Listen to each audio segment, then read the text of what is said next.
Hello and welcome to the Podfathers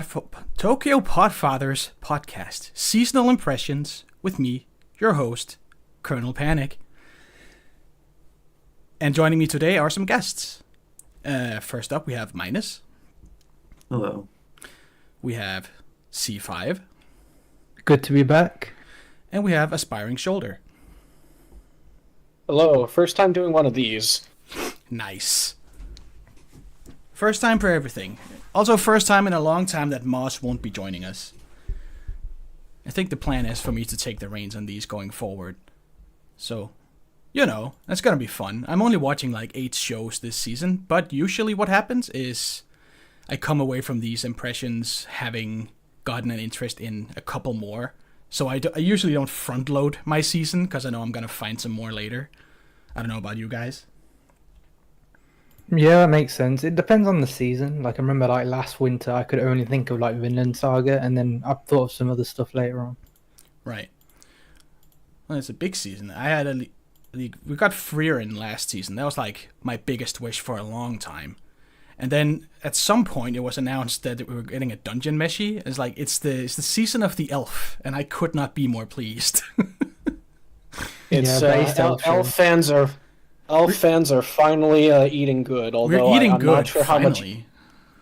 I'm not sure how much eating good they're doing, considering one of the elves in one of the big shows is her existence is suffering. I mean, she's a piggy eater, you know. It's gonna. Well, we'll get to that when we talk about Delicious Dungeon. I mean, elf fans are eating so good that like people are going back to, I think, last winter season. They found some show called like Otaku Elf or something. Oh yeah, I heard that one. It's like the Yeah. gamer elf one, I think. It's like an elf goddess who is just like a shut-in gamer. Otaku elf, yeah. There's an elf for everyone. The Hiki elf that everyone uses as a constant in their lives to provide some degree of comfort amidst an ever-changing world. Yeah, I mean, I watched the first episode. It was okay. I might do more. I mean, she is a cute elf. I think the common thread for all elves is that they have to be a little bit autistic. That seems to be a trend. They can't just be like everybody else in the series. They have to be like shut-ins or obsess about spells that don't do anything. I'm not sure if everyone would say it that way, but I can't say that you're, wrong. They have to have a quirk. They can't just be, quote unquote, a normal person in the worlds they live in. It's not enough that they're like thousands of years old. Yeah, they have to like Immortal. distinguish themselves, I guess, throughout. Like, some personality trait is always there. Turns out having been alive for centuries and looking special, that's not enough. Yeah. All right. Looking special does help, though. The elf ears are The elf always ears an are excellent feature. They're a dead giveaway.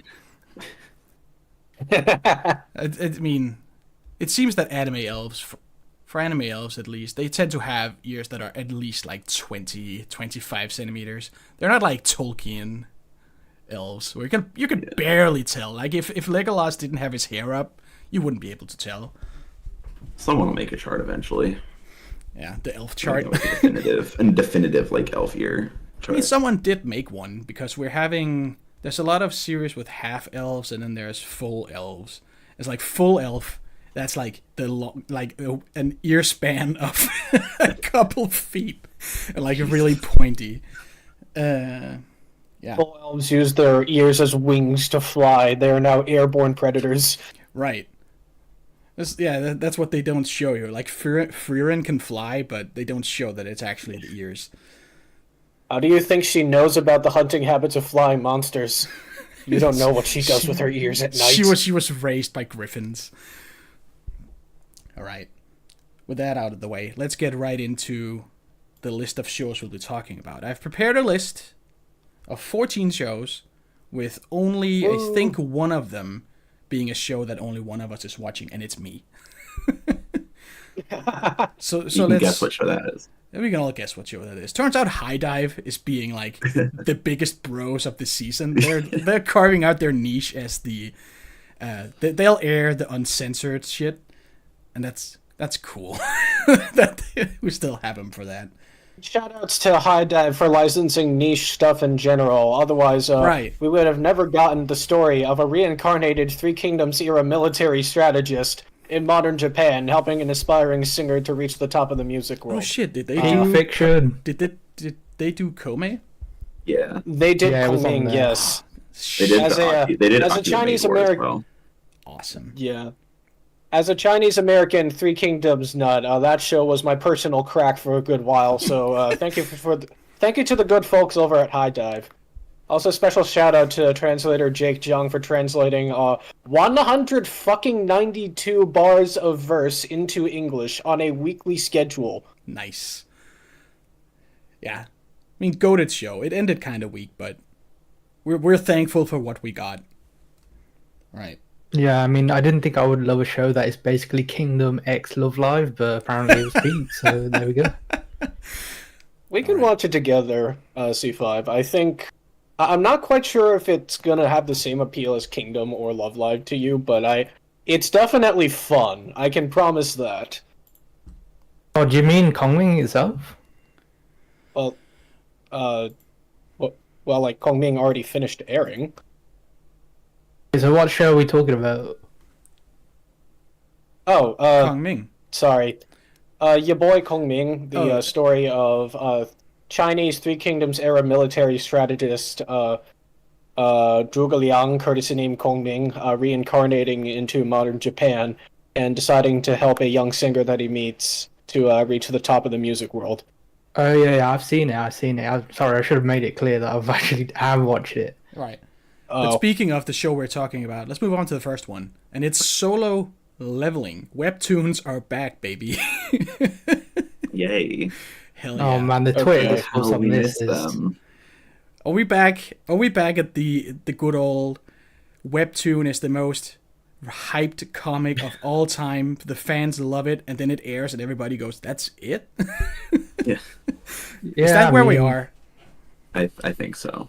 This think show so? being at the top of like the seasonal chart is telling for this season. Is all I'll say. But it's also, isn't it like the most popular Webtoon? It's up there. It's definitely. It's I like I up would say there, it's up but there. I'm not sure. I think it's adapted from like a novel that then got turned into a manhwa, and then got turned into an anime. Sounds about So right. I'm not sure if that particularly counts. Right.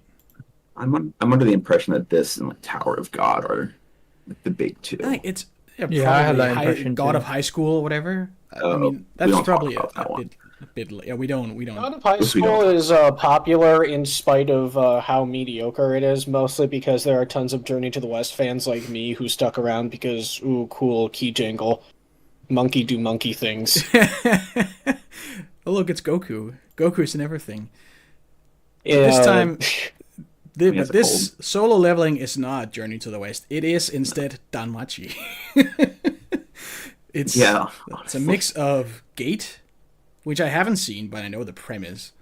Danmachi, which I love. And then here in episode 3, it's also a little bit One Punch Man, because he gets daily quests to do basically the One Punch Man routine of 100 push-ups, 100 sit-ups, 100 squats, and run 10 kilometers, which we all know is the secret to being the strongest person on Earth. He just needs the juice. That's all he needs. Some orange juice. That's all he needs. We also find out what happens if juice. you don't do the fails. daily exercise, and that is what's in the picture right here. You get sent to a desert world and you have to Yes. outrun monsters for 4 You hours. have to outrun a red centipede for hours. So That's it's- like 4 days after recovering from having all your extremities ripped off Oh, your I body. mean, yeah, he died. He got fucking destroyed. He got And then wrecked. somehow he got better, as they say. But it's a weird version of the monsters are real video game rules in real life set up power fantasy, where he gets like actually punished if he doesn't do the training. Like, he's not just immediately strong, he has to train. Yeah, I mean, I do want to mention because we brought up the charts since Moz isn't here. Seasonal charts are weird because in summer, if you remember last year, Masamunekun's Revenge was like the third most popular one, and I don't know how that happened. So that kind of shows that clearly quality of show does not matter for popularity charts on MAL and stuff. Right. I don't think anybody watched that, did they? I watched that, but Oh, once again, we're not going to talk about it. but you wish you didn't- you don't- didn't. You don't miss any. You're not missing anything. Like No Masamune and Tokyo Oppenheimers. no, The nothing Tokyo of worth was Bottom. missed. Yeah, I mean, I try to forget I watched the first season. It was not great. I couldn't imagine watching the second one. Anyway, Anyway, solo leveling, and Solo to me, leveling. this is kind of like I can see this kind of being the like new gen Sword Art Online, it's a bit of that as where- well. Yeah. where like it has mass appeal and it has the gaming mechanics, and it's not that great, but it looks really pretty and sounds really pretty. Right. And I could see that like that popularity will catch on, and I could see it being a gateway show once. I think Yeah, it's going to be. I guess that begs the What question: quarter? is it as popular as it is in Korea? Because it is just Sword Art Online, and that is inherently a type of story that nerds love. Maybe. I mean, I do feel like the power fantasy aspect is why people consume it. So, like, probably. I mean, obviously, people love power fantasies. They keep being shat out, and every once in a while, Yeah. I watch some and I love them. Like Overlord, that's awesome. Fucking love Overlord. But that is very much also helped by the fact that there's a speaking skeleton, which is my favorite ever. Love Oh skeletons. yeah, definitely. I mean, there's even like new skeleton speaking isekai after that, right? Yes. Yeah, Overlord pioneered the field of speaking skeleton isekai. Incredible is- stuff. That is a genre for me. But yeah, Is a specific subgenre in a genre that already has way too many subgenres. it's a subgenre within a subgenre within a Yeah. subgenre, but it's the best one. It does it the best. You know, I'm glad you found a hole that you like. I am glad that you found a hole in the wall This is that you my feel comfortable hole. in. This is my hole. It was made for me. To reference that fucking panel. Oh my god. So that, I mean, I guess Yeah, it does feel a little bit like solo leveling is the, like, if Sword Art Online is like the surface level isekai, not really an isekai, power fantasy of anime, then this surely is it for webtoons. It's like this is Yeah. probably what's gonna. I'm sure there's a million knockoffs, and this probably spawned most of them. Oh yeah, I mean the I thing with believe that. manhwa is like it's very tropey, and you'll see a lot of tropes just reappearing all the time. It's also has a very weird layout with a lot of space between the panels for no fucking reason. I can't stand it. It's Yeah, a it weird takes time format. I get can only used to. speak from the brief time when I actually read Korean manhwa on webtoons, but it seems like they're like optimized to be read on like vertical screens or Oh, they're phones absolutely these days. made for phones. Yeah. Yeah. I agree that it is fucking annoying whenever you try to read them on a laptop or a computer screen, and it's like, why all this space? Please stop. Like you keep scrolling for three. Like you see not One Punch Man, One Piece. It's like how much shit is crammed into a page, and then you see a manhwa and it's like inches between every panel. It's Complete weird. overcorrection. Yeah, I mean there has to be like a balance, right? Because I think with some manga even they do it well, where there's like a lot of space, but it still looks good. Like Bleach has a lot of panels where there's a lot of white space in the background, but at least it doesn't feel like there's a lot of missing space of things where there should be. That's Boruto, I think. A lot of empty space where there just isn't anything. Oh well, Boruto is just one of those where you could probably find like 1,000 things to criticize it about. I mean, So that's what checks Twitter out. does. Yeah.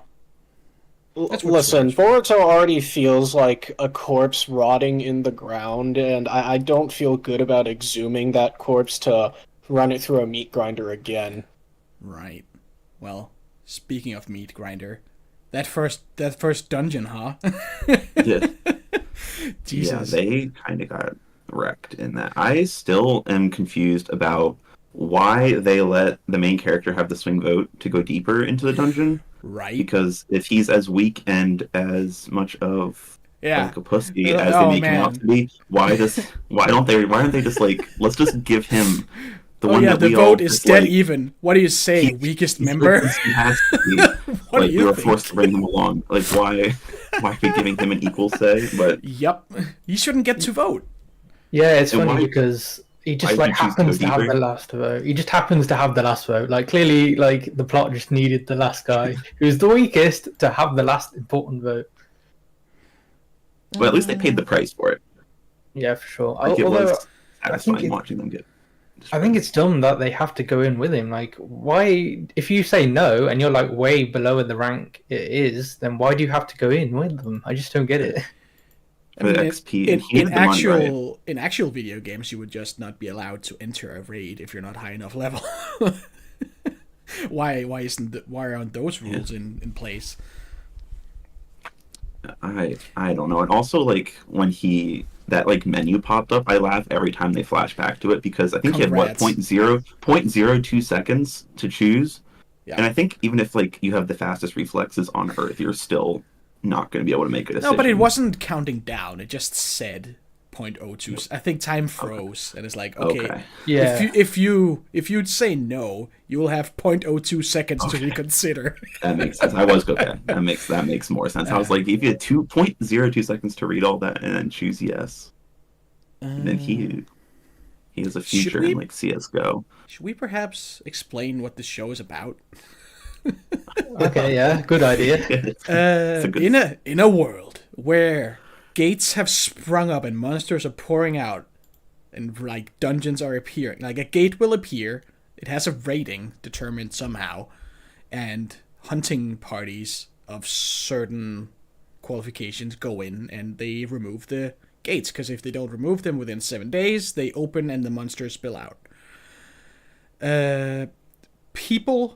These hunters aren't just anybody. Like, you have an awakening. At some point, something happens inside your head, and you get some predetermined level of skill and ability. Like, one of the guys on the team is like a speedster. His power is just, he's fast. Not fast enough, but he's fast. Oh my god, that scene where he gets That obliterated was is the fucking funniest awesome. thing I've And ever it's seen. just nothing is left except his feet floating in the air. It's awesome. And our main character, what's his name? Song Jinwoo? Song something.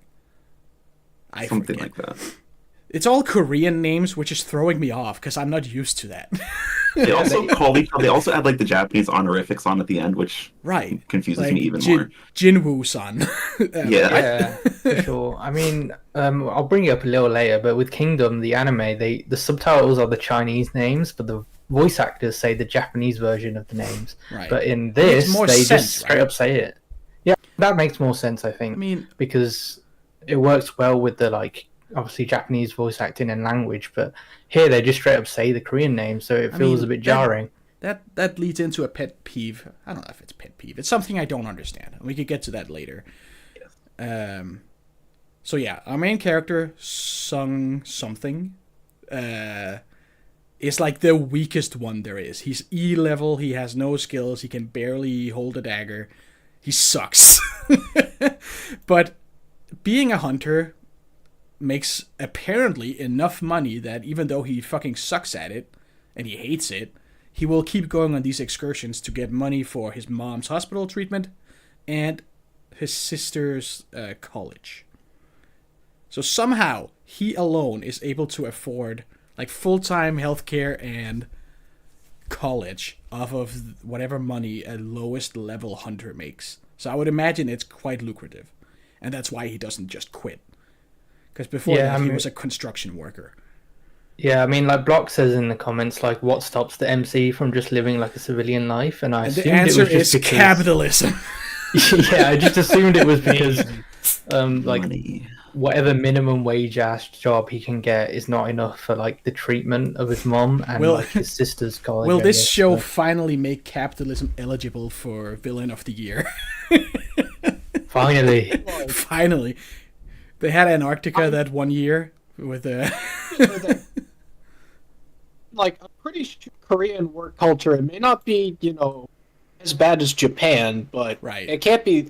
I don't remember it being that much better. So, like, it's not entirely, insane that this guy's like, look, man, I would rather risk my life and nearly die to, like, some fucking man-made horror beyond my comprehension than to go into a 9-to-5 and not even make enough fucking money. 9 to 5. Know what? Try 7 to 7 to 9, 5 to 9. Try 7 to 7, motherfucker. Right.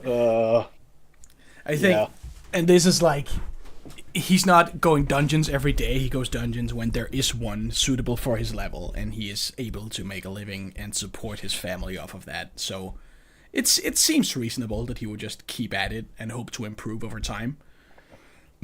And the girl as well that like is always with him is like a B rank healer, so it's like mentioned how she's like generally above the level of dungeons he enters, but because she's like so scared, she's like only willing to go lower. At the end of the day, she is just a healer. Like, she can't fight. Yeah. So, like, she stays in her lane. She probably could be making bank just going with higher level parties, but she doesn't want to risk it. So that makes sense. Right? Yeah, I get it. That's respectable, honestly. Respectable. And he just goes on the lowest level stuff possible because that's all he gets invited to. And then one day, they do a dungeon. He almost dies because he sucks. And a new little side dungeon opens in the dungeon they're in. So they're like, well, it's a side dungeon in a very low level dungeon. It's probably not that dangerous. Who says yay or nay? We go and investigate. And like we pointed out, Mr. MC gets the final vote, so they go and check it. And I think 6 people, like they're a huge party, 6 people make it out alive. Many people die. It literally turned into like the start of AOT with like the statue giving that creepy ass smile. Yeah, the statue literally has the face of. Yeah, they end up in like that big chamber. They end up in a big circular chamber full of statues with axes. Some have instruments, which is part of a puzzle. Every single thing in there is basically indestructible and can kill any one of them instantly. So like there's a puzzle to solve, and that's where main character gets to shine, is that he figures out the puzzle. Not that it was like the hardest puzzle, but I guess they do show that everybody's under a bit of duress. Yeah, just a little bit. Straight. They're like, okay, if we stay still, nothing happens, but we just saw a couple party members get blasted, so we don't want to make any mistakes. And somehow they trust this guy to have figured it out. Things happen, and he is left as... Like, they get to the final part of the thing, of the trial, and it's like to have to prove your faith or something. And everybody runs off, leaving the MC behind, because if everybody leaves the circle, the doors close. So he's stuck there. Like, he willingly sacrifices himself, but like as he's about to die, because all these statues are approaching, he's like, well, I pretended for this to be heroic, but obviously I don't want to die either. I also have a fucking family. This sucks. Yeah, I mean, speaking of the family bit, there was like that really comically brutal scene where like that dude has a flashback to his family, and then he just gets sliced in half. Like I need to live for my family. He gets sliced. I've never seen a flag get raised and then like fulfilled so quickly. He's like, I have a family at home, and then 10 seconds later he's cut in half.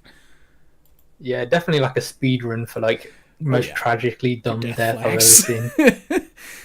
Yeah, and the runner gets fucking blasted. Only his sneakers are floating in the air. There's a guy who gets, like, this big statue does like a side swipe laser beam, catches a bunch of people there. The statues in the circle will just cut you in half if you get too close.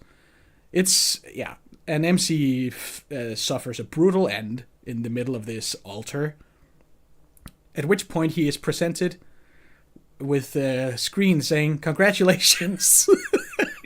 You qualify for being a player. So he chooses to be a player, and he wakes up in a hospital. The dungeon disappeared, and he is alive and well outside, like in the hallway that led to the dungeon. And now he is seeing a floating screen in front of him, which I think is a little goofy, which gives him a daily quest and a time limit. If he hasn't completed the quest by midnight, he gets an appropriate punishment. So he doesn't do his quest the first day, and at midnight he is teleported to a desert scape where big red monster sandworms are chasing him for 4 hours. Which... What are you doing here? How did you get... Wait, no, hold on. How did you get to Arrakis? Yeah, right. Hold on. No, you need to walk arrhythmically. No, you're doing fucking it wrong. like Mass Effect Thresher Maw is chasing him. And I think the most unrealistic part of this show so far has been that he was able to outrun them for 4 hours. What are you talking? That's a long What are you talking about? How? Especially when he's like in the hospital, like just recovering. Yeah. From what he's just still happened. Tired. He's like, man, I can't do this daily quest of running 10 kilometers. I'm tired. Didn't he get teleported in the middle of the night too? So he's like midnight. Gotta be half asleep. So he runs from 12 to 4 a.m. and is then teleported back. Yeah, I mean, when I saw that scene, I initially thought it was going to be one of those things where, like, the training happens in his dream, but no, he just straight up gets teleported out of the hospital and then teleported back. Right. Like, oh, good job. Go back to the hospital. I kind of figured he was just going to be killed immediately, and then that would be part of the... Like in a ReZero kind of way, where he dies and then is back to reality, and then, like, the punishment is that he gets to... If he doesn't do the daily quest, he just gets to be killed every night, which is pretty brutal. Yeah, appropriate punishment. Appropriate punishment. You get to die. There you go. So you can drink your orange juice in time? Okay, time to die. Right. So the reason it's called solo leveling is because because he became a player by being brave, he now has a level up screen. He does the daily quests, he gets some skill points, he even gets loot boxes. Like presents will just appear in his hand. Yeah. Including a key to a dungeon, which is where the last episode has left off. But yeah, he has access to this level screen. It's unclear whether other people have it as well. Probably some do. But until this episode, it was kind of implied that people get their awakening, they get their skill, and then that's how good they are. There isn't... Yeah. You get, like, they can measure your mana or whatever, but there's no way to, like, improve your adventure stats or something. He has unlocked this thing where he does his daily quest, he gets some skill points, and then he gets to become stronger that way. And that's why it's called that. There was that one bit where they were talking about, like, investigating him for having, like, a second awakening, which seemed kind of weird to me, because, like, I thought they tried to establish it as, oh, you're, like, given what you're given, so, like, if you're terrible at the start, then you're just, like, out of luck.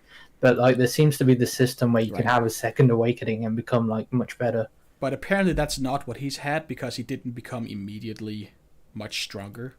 Or maybe his 10 mana is like 100 times more than he had to begin with. He just started at such a low point that they couldn't measure it.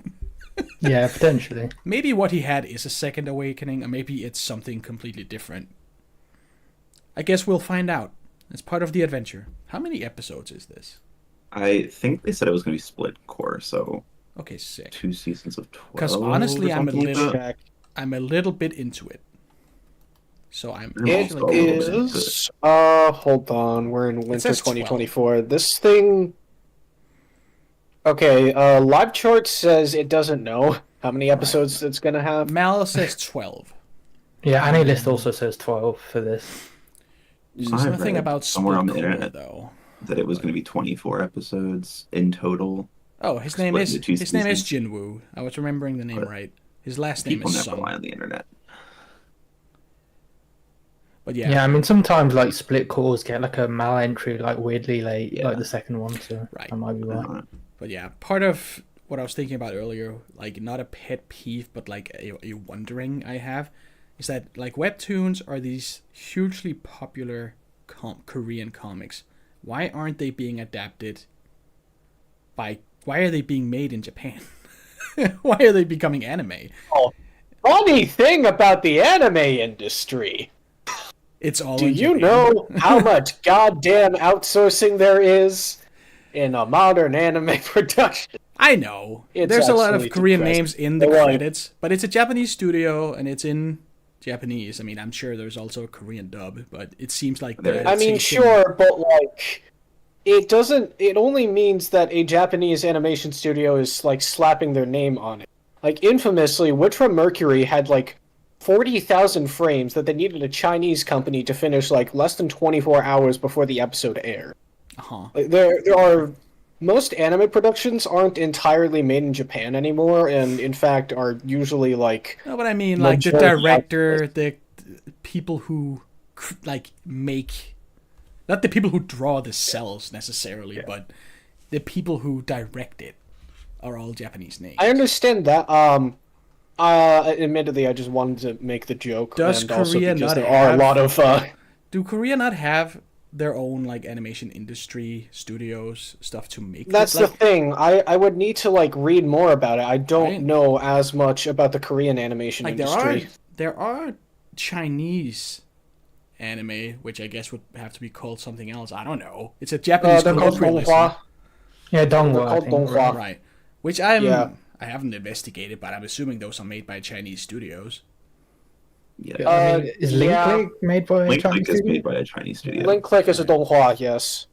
But you have something like webtoons. It would make sense for them to have like a Korean studio and make their own stuff.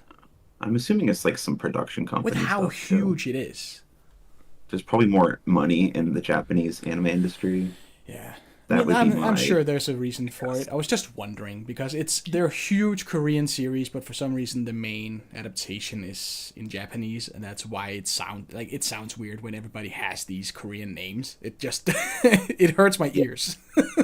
Yeah, Song Jin Woo-san is It doesn't fit. mouthful. The Japanese voice actors use Korean names is that it's actually a quirk of how Japanese works. So because originally Japanese kanji were like entirely ripped off whole hog from Chinese Hanzi to the point where you can plug like Japanese characters into a Chinese translator and get the same results. Japanese people developed a specific way of pronouncing Chinese characters, but they never did that for Korean characters or Korean names because they didn't have the same degree of cultural connection with Korea. So that's why whenever there's a Chinese inspired historical fantasy or just straight up Chinese historical fantasy show made by Japan and voiced by Japanese people, they will say specific like pronunciations of the Chinese names that aren't entirely, that aren't Chinese, but they don't sound quite like normal Japanese either. I believe there's a formal name for this. I just don't remember which one it is, because there's one that there are two different systems, onyomi and kunyomi. One system is for like pronunciations that are like easier for one system is like local pronunciations for like kanji, and the other one is like adapted Chinese pronunciations for kanji. I'm gonna check which one is which. All right. In the meantime, I'm gonna say we've spent 30 minutes talking about this one show. Kind of a personal goal with this episode of Impressions was to maybe keep it under the usual 3 goddamn hours, but I have already failed. This was we're one off to a show. good start. Yeah, I usually Yeah, speed towards the end. Yeah, I quickly checked. So, onyomi are the readings derived from Chinese pronunciations, and kunyomi are the indigenous Japanese readings. You will see both used in a lot of different things, and this is part of the reason why a single kanji can have multiple pronunciations that lead to puns and more puns and way too many goddamn puns. So many fucking puns. Yeah. All right. Anything else to say about solo leveling or the I just- Japanese Korean language dynamics? I just want to give a shout out to the ending for this show. It's so cool. Like visually, it's like it kind of reminds me of like a weird like serial experiments lane kind of ending, which is not what I would expect for this show. But it's cool, like the visual direction they went with that. I'm gonna have to watch it back. I did not pay attention. I guess that's one thing I should say. It looks like animation-wise, it looks very pretty. It is very pretty. Someone who does the music, so it's gonna sound very good as well. So overall, I'm in the boat. Like I'm finding enjoyment in this show. Yeah, same. I'm excited for the blonde chick to come back. That's part of why I thought it was like immediate Danmachi vibes. They teased us so hard in the first episode. You have this like the most legendary hero, and it's the tall blonde lady, right? The same as Danmachi. You have this guy who fights with a dagger. He's kind of scrappy. He sucks, and then he uses video game mechanics to level up. Chosen One style. And they go to dungeons to collect crystals, just like in Danmachi. It's just the same. But now it's hopefully gonna pick up and become its own thing a little bit. I'm excited to see where it goes. It helps that it's only 12 episodes, so it's not like a huge investment. Alright. Moving right along to the show that only I'm watching. Chained Soldier. This is your show, then. This is my show. This is my show. They made it. Oh god, what an image! What the hell? That's from the first episode. Mato Seihei no Slave, or in English, more tastefully, Chained Soldier. It is just like an S&M show. This is just One Piece, but but all the devil fruit eaters are women. So in this world,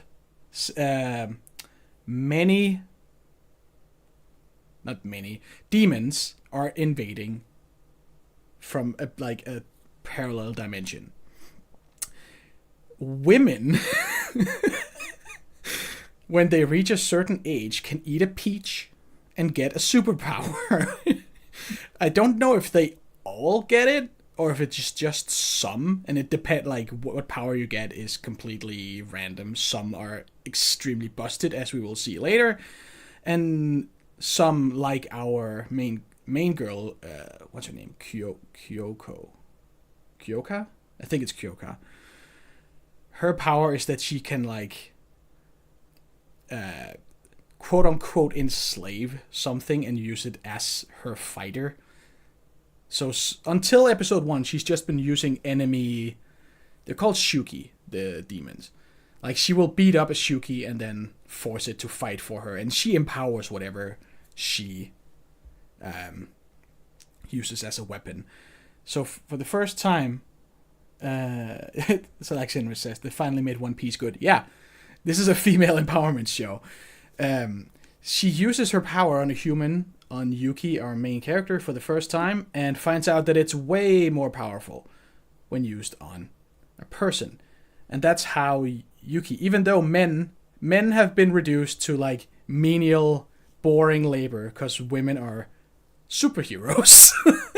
So all the boring, shitty jobs are just men. And Yuki is working, I think, as a street cleaner or something. And he wants to be a hero. He wants to help fight for humanity. He gets transported into this parallel dimension in one of these demon raids on reality. So he gets sucked in there along with a small child, and then Kyoka shows up to save them. And that's why she has to use her power on him to try and fight their way out. He is now employed in this anti-demon core thing. As day to day, he's just a caretaker. So he that's kind of the joke, is that he thought he was just gonna be upgraded to full-time hero, but he gets to still just be doing menial labor all day. He cooks and cleans, which he's really good at. But when they go fight, he is now her main weapon.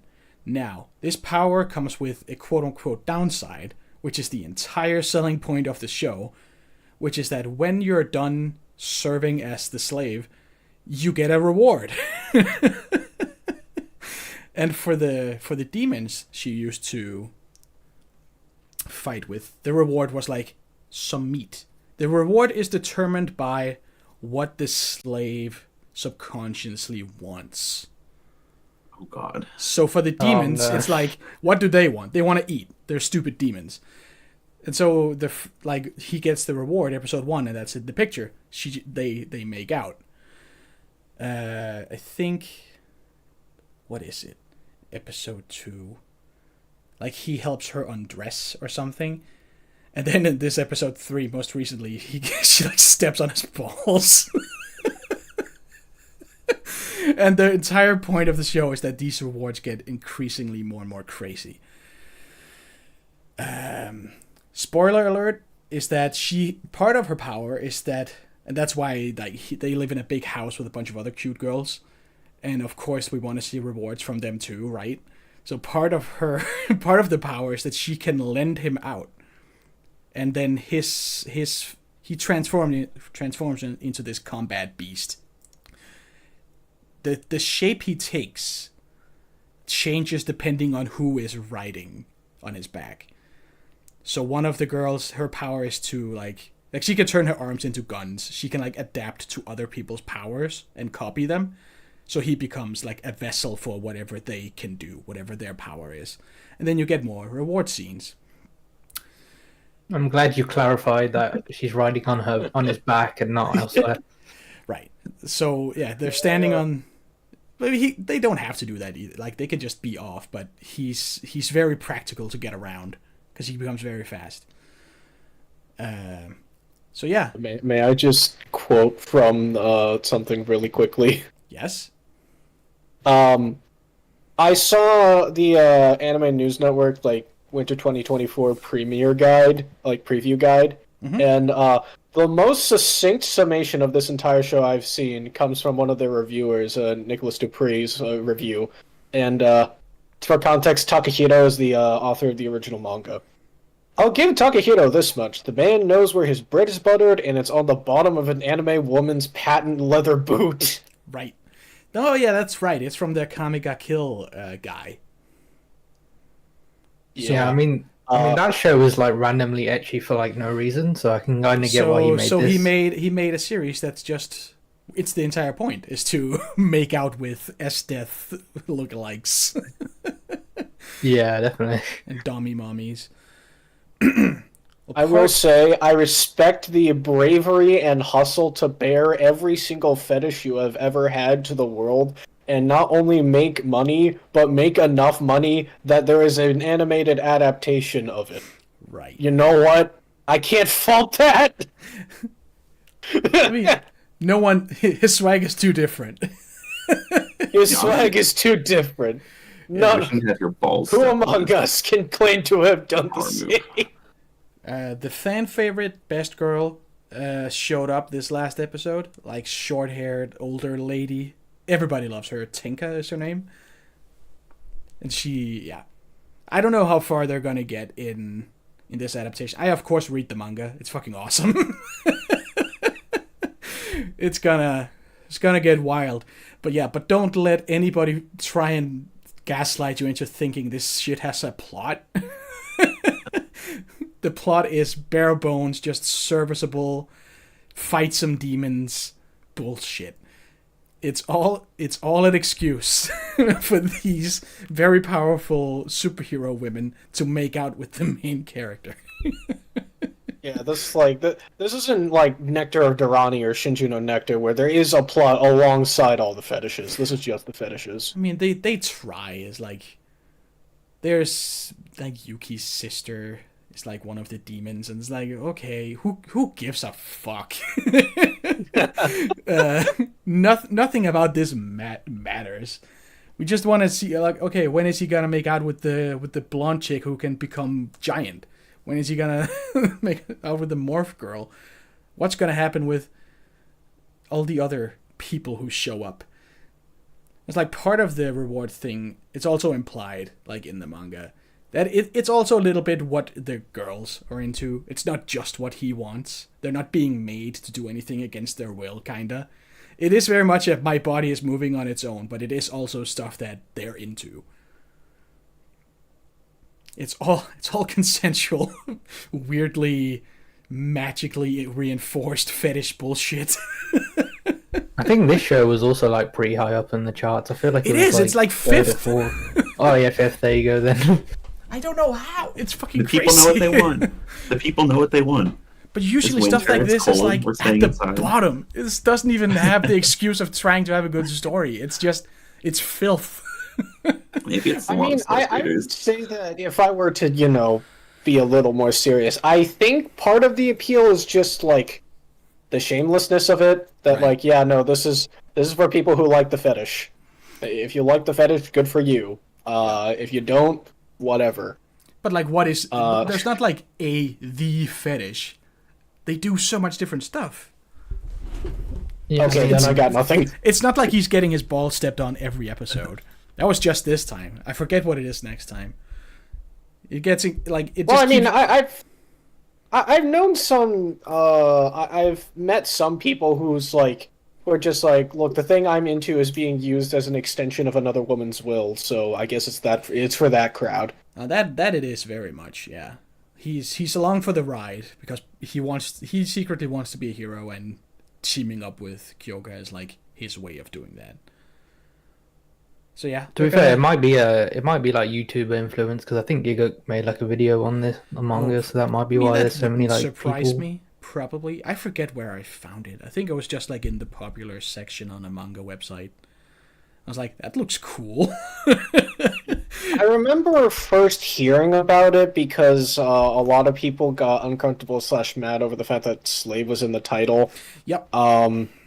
Which, I mean, I'm not gonna say that it's invalid to have a bit of a knee-jerk "oh God" reaction in reaction to the word slave being in a title, but at the same time, like it's it's a not fetish meant comic, as guys. an actual slave. It's uh, like a sub thing. It is not. It is not even trying to address that entire can of worms. It is a transgressive but- sexual fantasy. But it's not that he's like literally enslaved. It's like a He's not living on. He's not living on the fucking slave ships like the Amistad. right. It's a dominatrix thing, being like he's being dominated.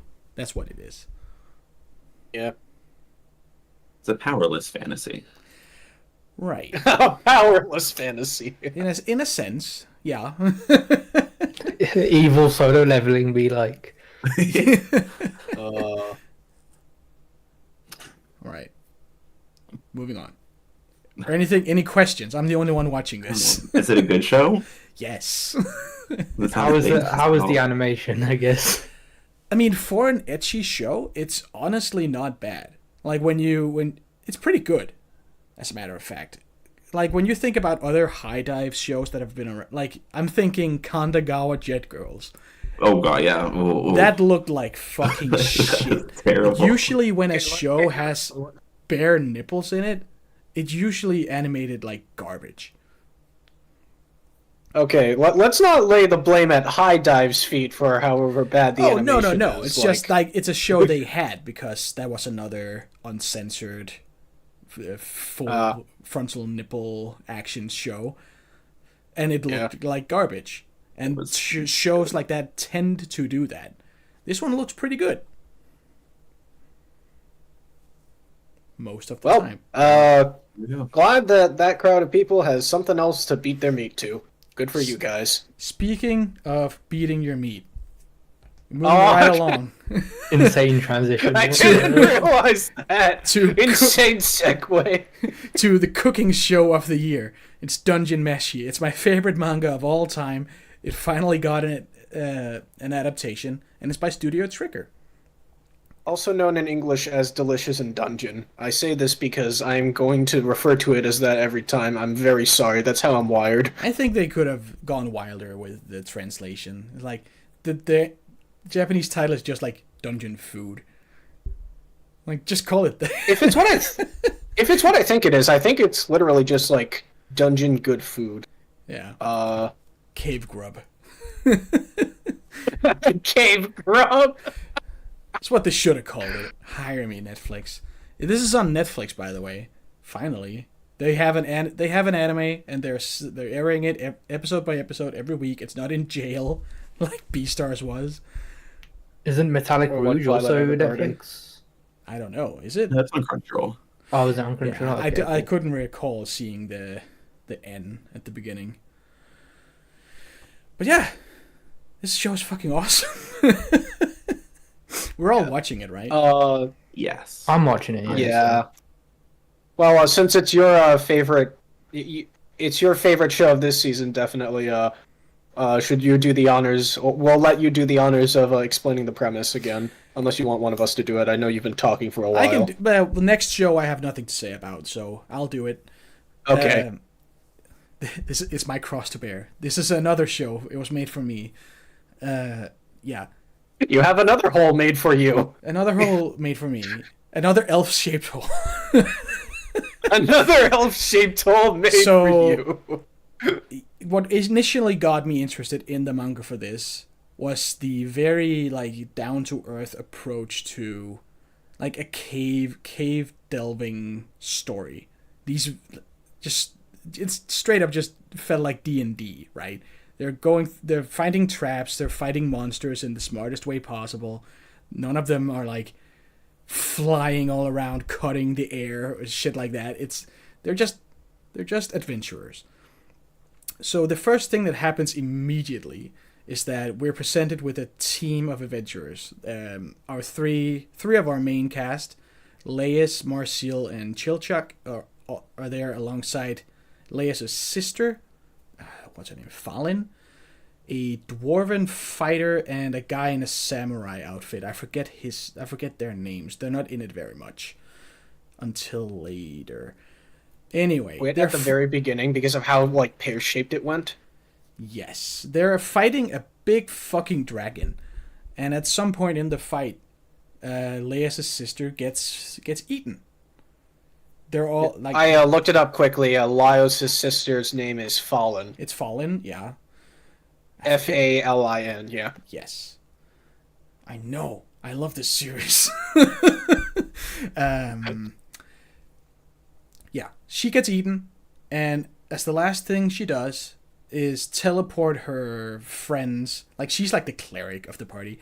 She emergency teleports everybody to the surface while she gets swallowed whole by a big red dragon. And the entire like impetus of the show is to get down there and kill the dragon before she's digested. Because as long as you're alive, as long as you're like intact in the dungeon, you can be resurrected. If you're digested though, tough luck. So they work out that they have about a month to do it. Now, meanwhile, samurai guy and dwarf lady quits the party because they got wiped. They left all the shit down there. Fallen is dead. Everything went pear-shaped, as you said. And now Leius and Marcel and Chilchuk are on their way down. But they have no money. Well, no, Falon's not dead. She's in the dragon's stomach. That's the entire point. She got eat. She's not gonna stay alive in there for a month. She's dead. She's just not digested yet. I thought the entire point was, huh? No. Okay, She the entire point was got that she was supposed to be alive in the stomach. she got fucking chomped by a dragon. But she Yeah, I is think the being nuance digested, is and it just, takes a like- month. Yeah, the nuance is just that like she is technically dead, but they still like have hope because she can. They like, can be resurrect revived. her as long He's as she's still resurrected. digested. Okay, yeah. Yeah. They make a point of showing during the fight with the dragon that people are fighting shittily because everybody's really hungry because they've been out of rations for like a day or two. At this point, they were still doing conventional dungeon. Like, oh yeah, they make a point that they got lost at some point. They spent 2 more days getting here than they planned. So that's why they have no rations. And that they're fighting on an empty stomach, so nobody's at their best, and they get wiped by the dragon. So, well, what do? They lost all their gear, and now they have to go back down. They have no money, they have no provisions. What is an adventurer to do? Eat monsters. The dungeon is full of living ingredients. You just gotta kill them and prepare them, and you're set. Now, none of the people in the party are good cooks, but not to worry. They find a dwarf called Senshi, who is an amazing character. Yeah, I love him. He's like, he might be my Senshi is favorite. my favorite as well. He is so great, and he has probably my favorite little arc in the manga as well. I hope we get to it in this adaptation because it's like genuinely touching and really sweet. I think the anime is 24 episodes, right? So it should cover like I really hope much so. most of it. Man, I'm please gonna tell me check. that's true. Let me check. Delicious 24! in Dungeon is Let's 24. Yes, 24. Okay, we will absolutely get there.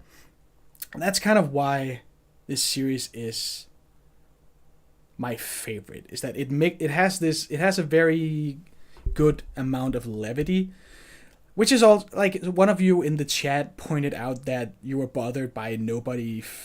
Like it doesn't feel like they're in a hurry. It's like, oh, your sister got eaten. Let's goof around and. I would say that's the biggest flaw of the entire story. Like, the antics are funny, but we kind of vaguely remember in the back of our mind, right, they need to move their asses before Fallon's corpse gets digested. Right.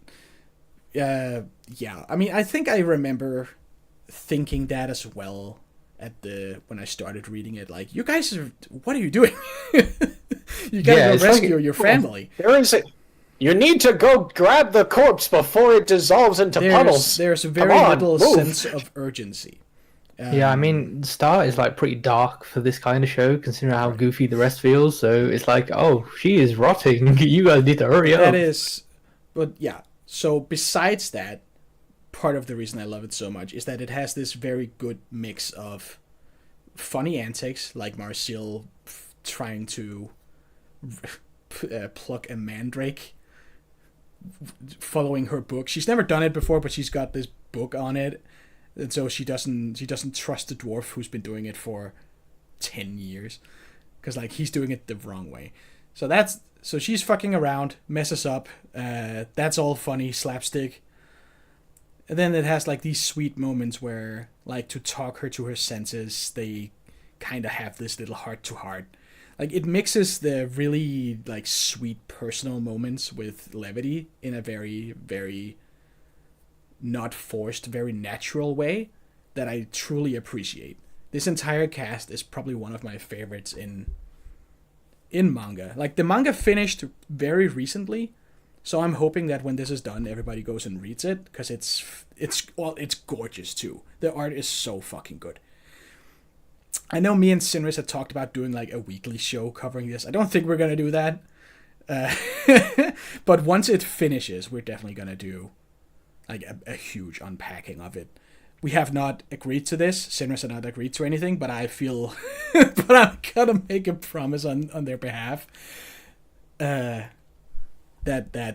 maybe at the halfway point and at the end, but definitely at the very end, we're gonna do like a deep dive of this.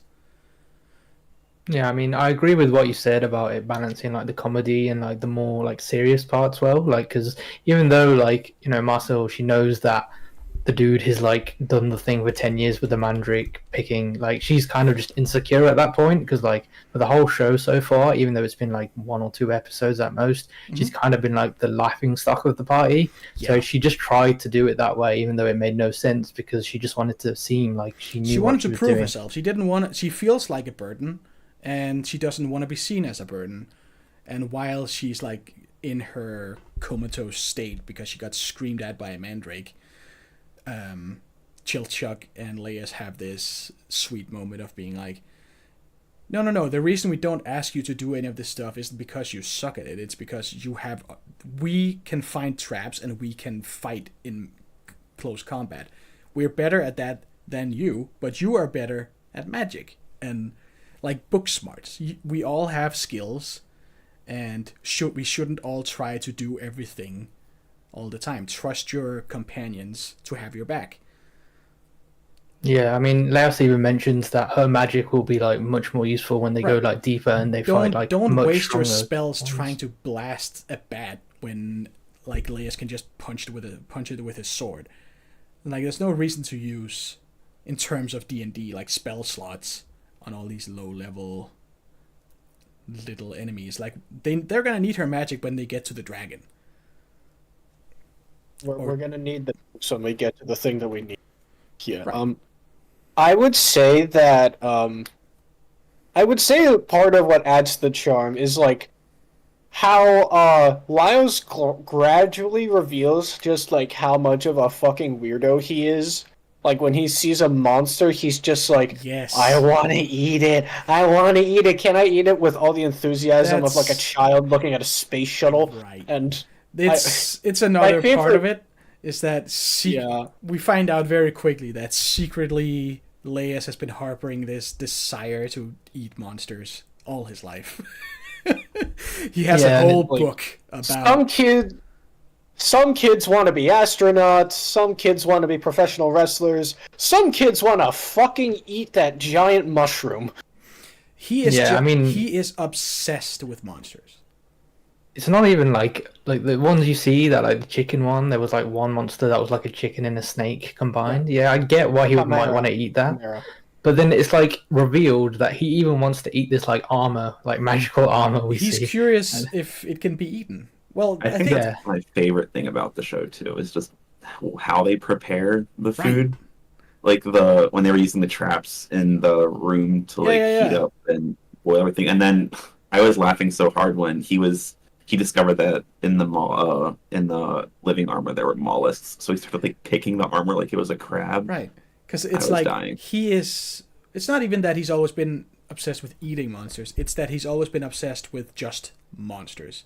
And now he has this venue of discovery has opened before him, where he wants to eat every monster to find out what is it like, how does it tick, how do you prepare, and how does it taste. And so they find magical like moving armor. Any adventurer seeing that would just assume, oh, it's being moved by magic, someone's controlling it. But he's like, oh shit, that's an egg sac on the inside of the shield. They actually look through their helmets, so they have some manner of like eyes and senses. They're not just magically animated. They have some way of functioning.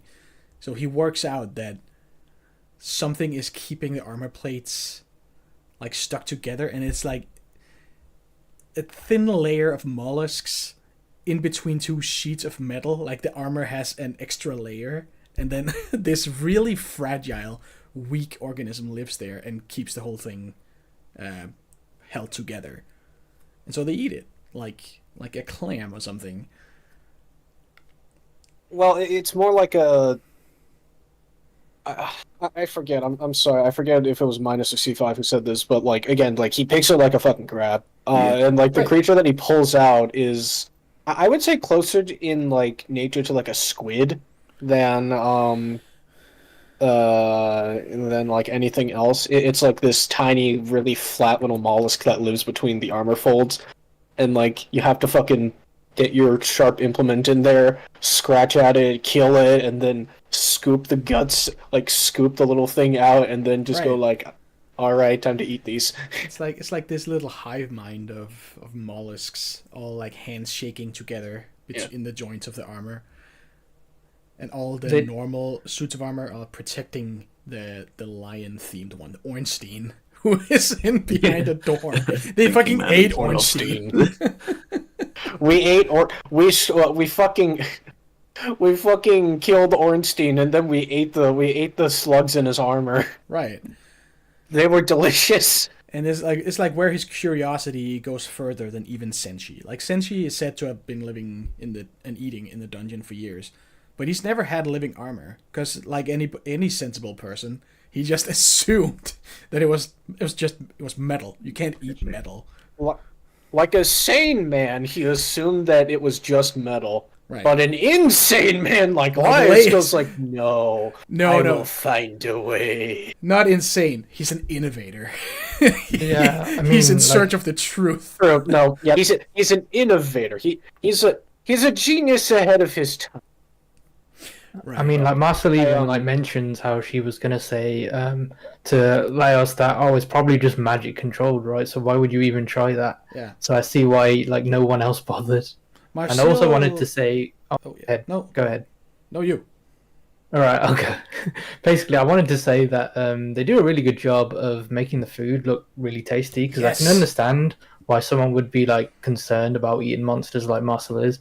But but the animation and just the like presentation overall with the cooking segments are like probably like one of the best bits of the show overall. It's so funny in the manga. Like they present the dishes like a full page spread of really beautiful drawing of the food, and then how much of each fictional creature is used for every part. Like it's a fucking recipe. Like you could never make this, but here it is. It is a recipe, damn it.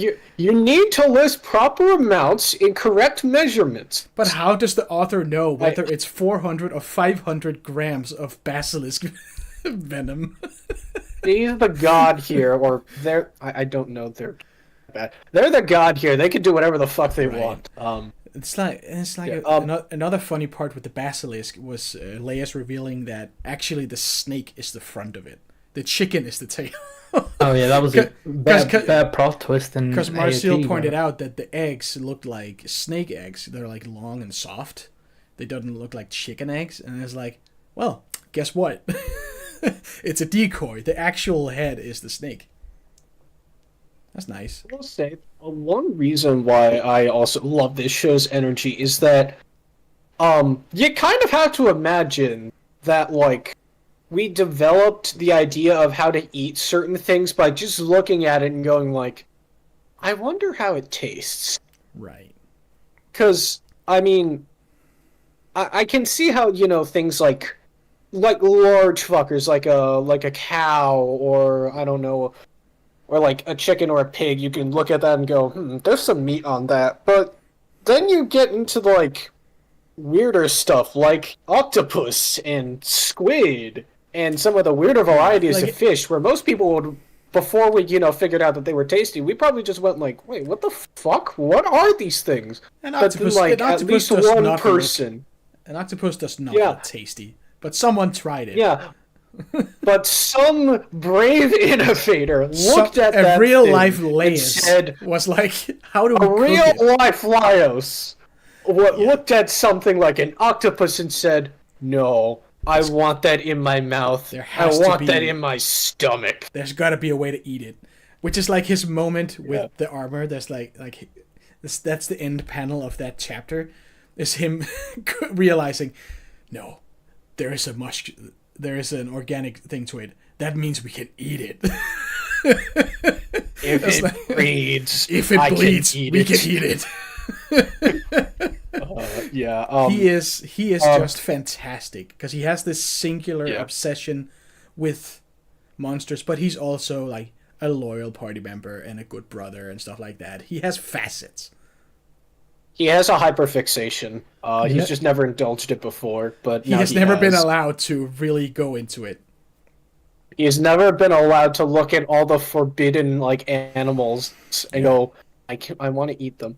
Before we move on, I want to shout out the English voice acting, since I know that I'm probably the only one here who's actually watching in English. The voice actor for Laios, Damien Haas, does a great job of, you know, balancing when Laios is speaking and like talking like a normal human being when he's talking about, you know, like party stuff, and then going fucking but nuts. Also just the deranged joy he feels whenever he like gets to eat a monster comes through like very loud and clear whenever he gets to go on one of his rants. And like the entire cast reactions are great. Also, shout out to the German voice actress for Marcel. There's been clips on Twitter. Yes, she just nails it. It is big. Yeah, like Marcel has massive girl failure vibes, and the German voice actress immense girl failure vibes. I'll go fetch the name of her German voice actress quickly. She's but great. On the subject of Marcel, I would also like to commend the English voice actor for Marcel, Emily Rudd. This is her very first anime voiceover role ever. She just came off of playing Nami in a live-action One Piece. Oh, nice. I've heard that she was good in that. I haven't seen it, so I can't say for sure. But I can say that I'm enjoying her as Marcel quite a lot. Despite the fact that this is her first time, she's capturing the pure exhaustion and like fucking dread that comes with every single like monster meal very well. Oh yeah, like anytime she sees Leia's light up, it's like, fuck, What's gonna happen? Quick detour before we get back to English voices. First thing, I found the name of the German voice actress. Her name is Magdalena Hoffner.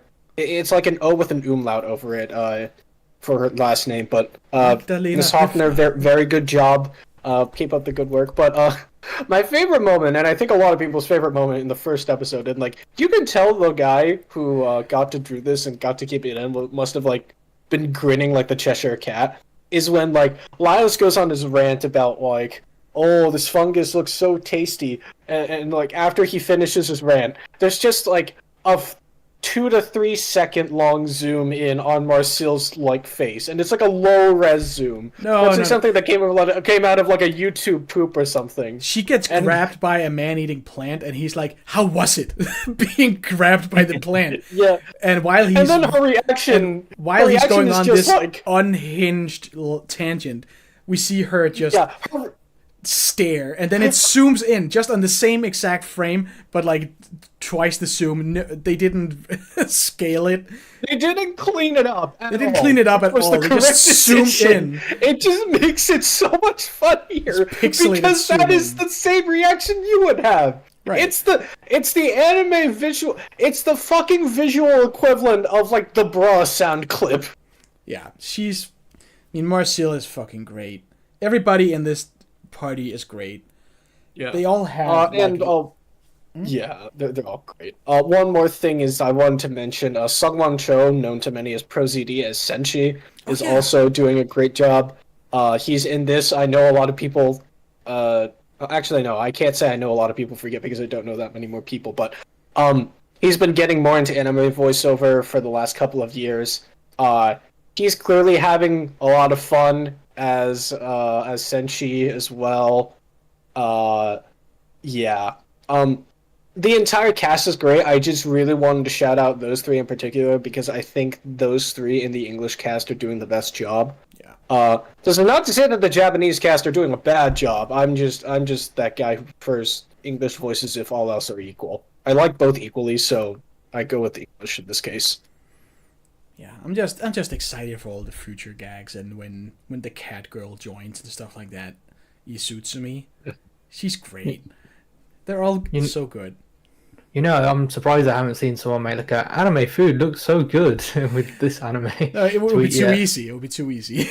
Yeah, they just need to do one where it's like just a picture of the helmet they cooked and like nothing else. That's kind of there is a point in the manga where, like, in the beginning, it's very much like the dish of the week. Like this chapter we're cooking mandrakes. This chapter we are cooking giant bats. There is at a certain point it kind of snaps out of that formula and becomes very much just like an epic adventure tale, and it becomes like peak. It's so fucking good, and I hope we get to it. For the longest time, me and Senris were talking about we wanted the first half of it to be animated by what's their name? The ones who did like the daily menu for the Fate cooking spin-off. For the Emiya family. I believe that was Troika. I would need to check. No. Today's menu for the Emiya family was animated by UFO Table. Oh. As in the same people who did the mainline like Fate Stay Night adaptations. Then maybe we were thinking it was gonna be UFO Table because they can do both that and the normal Fate, because it does have a switch from the Doga Kobo for the first half we were talking about, and then UFO Table for the last, when it becomes more like action adventure. But then, surprise, we get Trigger, and for the first 2 episodes, only like in very brief moments where I reminded that it's Trigger. Because you honestly, it's such a non-Trigger show. Like, it's not flashy at all. Yeah, I agree with, like, that's what I was going to say, is that I constantly capture myself. Like, when I see the opening, right, like, that says Trigger, I'm like, all right, this is Trigger, because it's so, like, not it's so what chill. I'm used to Trigger doing. It's like the last thing they did was Cyberpunk, which was fucking nuts. Yeah, and I'm like, and they're doing it really well too. And then episode 3 came out, and it was the most Trigger shit I've seen. in a while. Like it's everything off model all the time. It was fucking crazy, and I mean I think that's fine every once in a while. But I think I preferred the first two, the look of the first two. Yeah, I mean, it reminded me weirdly of like Heavenly Delusion. I don't know if anyone watched it here, but in like episode 10, it just had like a very different shift in visual style, and that's kind of what's happened with like episode 3 of this show, where episode 1 and 2 feel like pretty grounded animation wise, and then episode 3 was just like off the walls, very trigger, very cartoony. Right. It became extremely the Sakuga cartoony, people very out there. bouncy. Yeah. For the Sakuga people out there, I believe that Heavenly Delusion episode 10 was animated by Kai Ikarashi, who is famous for working on Trigger's more like off-model and weird and bendy episodes. Episode 3 of Delicious in Dungeon was either animated or storyboarded by someone who works very closely with Kai Ikarashi, so a lot of people think that it was Kai Ikarashi who did it, but no. Their name is Ichigo Kano. Right. So Ichigo Kano is the person who was responsible for Delicious in Dungeon episode 3. Kai Ikarashi was responsible for Heavenly It reminded Delusion me very episode much 10. of this switch in style from like pre and post Gear 5 in One Piece, if anybody was watching that.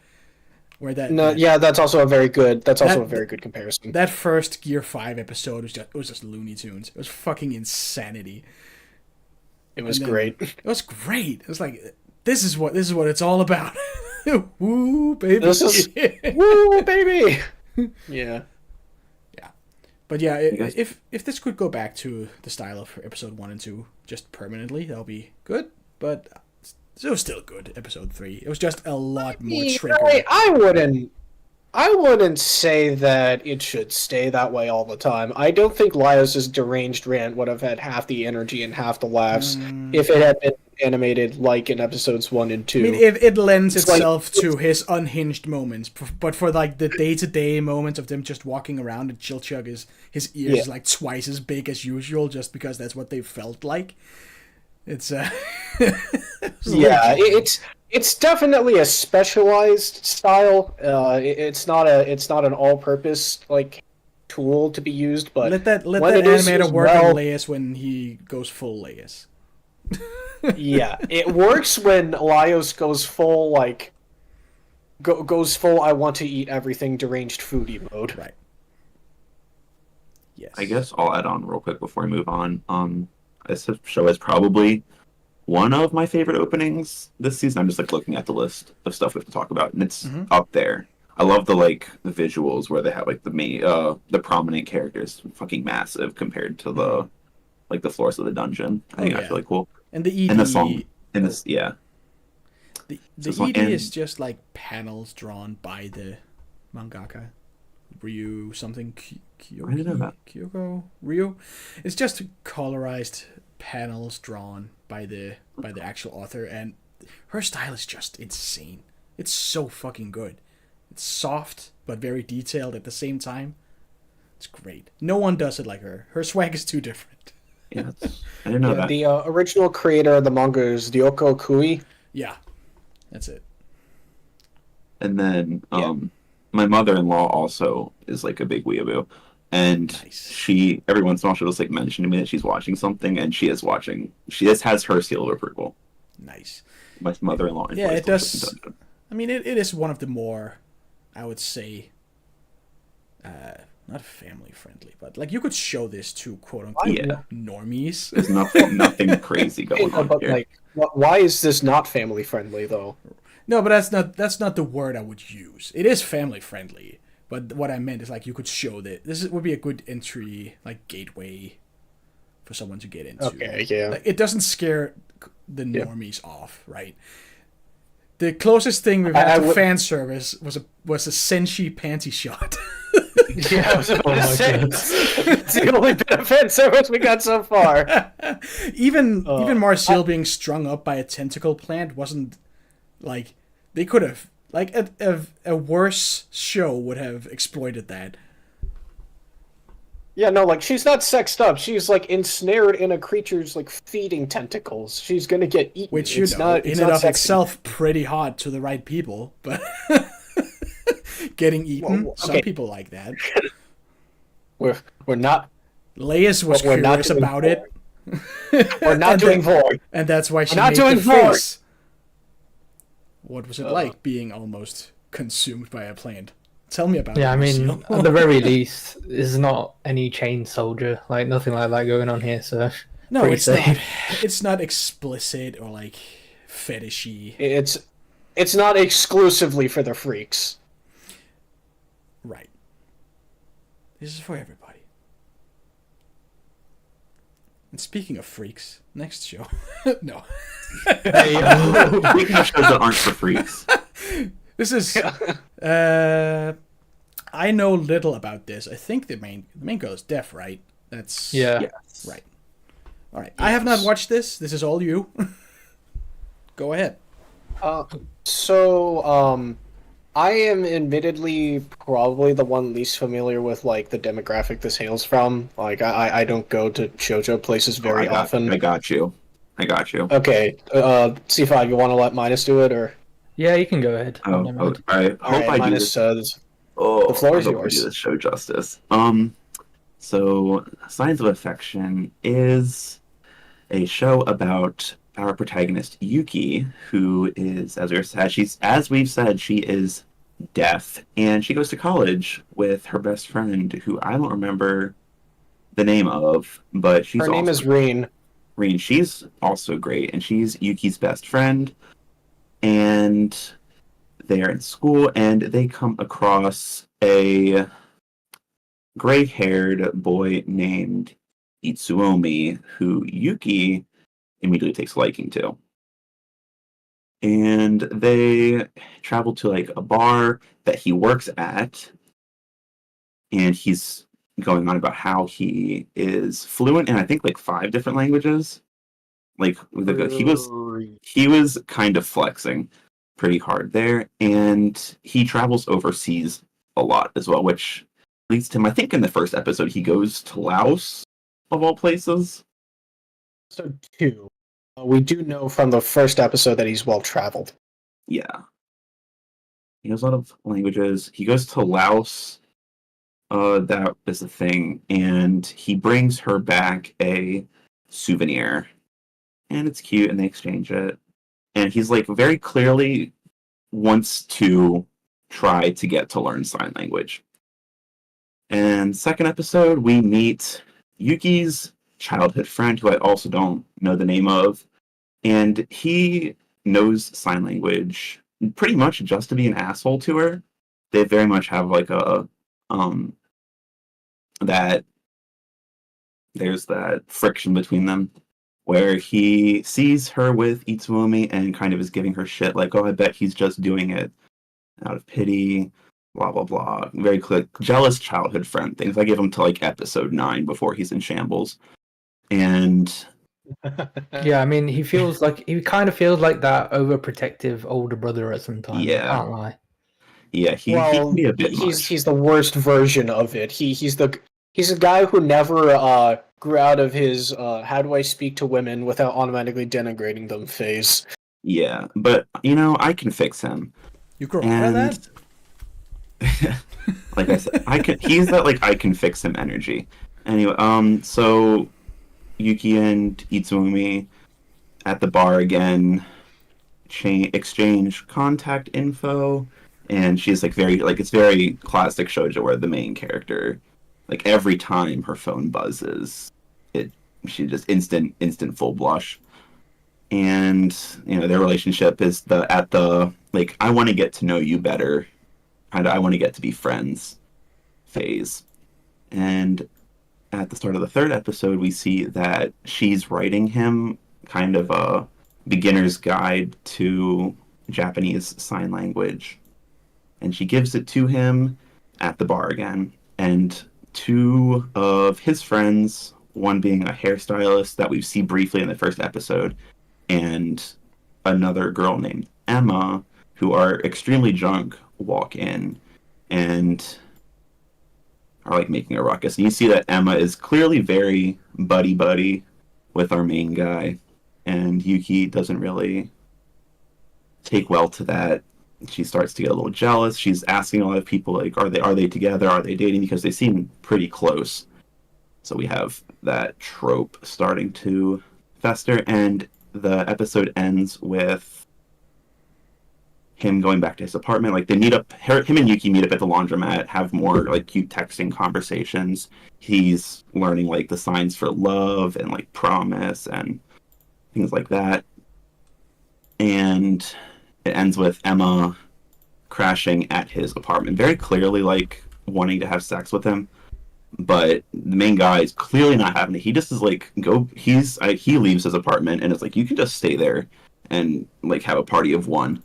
And so she's all distressed, and it ends with her coming across the sign language guide and being like, oh, what's this? But, So, make sure I understand this clearly, since I hadn't actually watched episode 3 yet.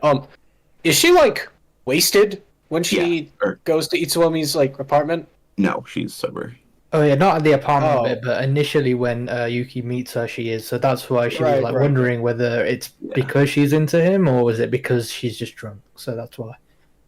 Okay. And overall, this show, one of my favorite things about this show is the sound design of it, because Yuki is deaf and she has hearing aids, but we learned that in the third episode that it kind of, you don't hear sounds perfectly. It's just kind of like a warped mumble mess of sounds that you can't really tell, like, who is coming from where. So, like, a lot of the scenes with just her are, like, either really quiet, or I was noticing at the bar, or maybe I'm just reading too much into this, but the sound was a little bit, like, off pitch and warped, which I think is pretty cool. There's a few issues that I have with the show, though. One being, I just wanted to comment really quickly that as somebody who watched this with, like, earbuds and headphones, you're not imagining things. Okay. All the scenes with Yuki are, like, really, really muffled.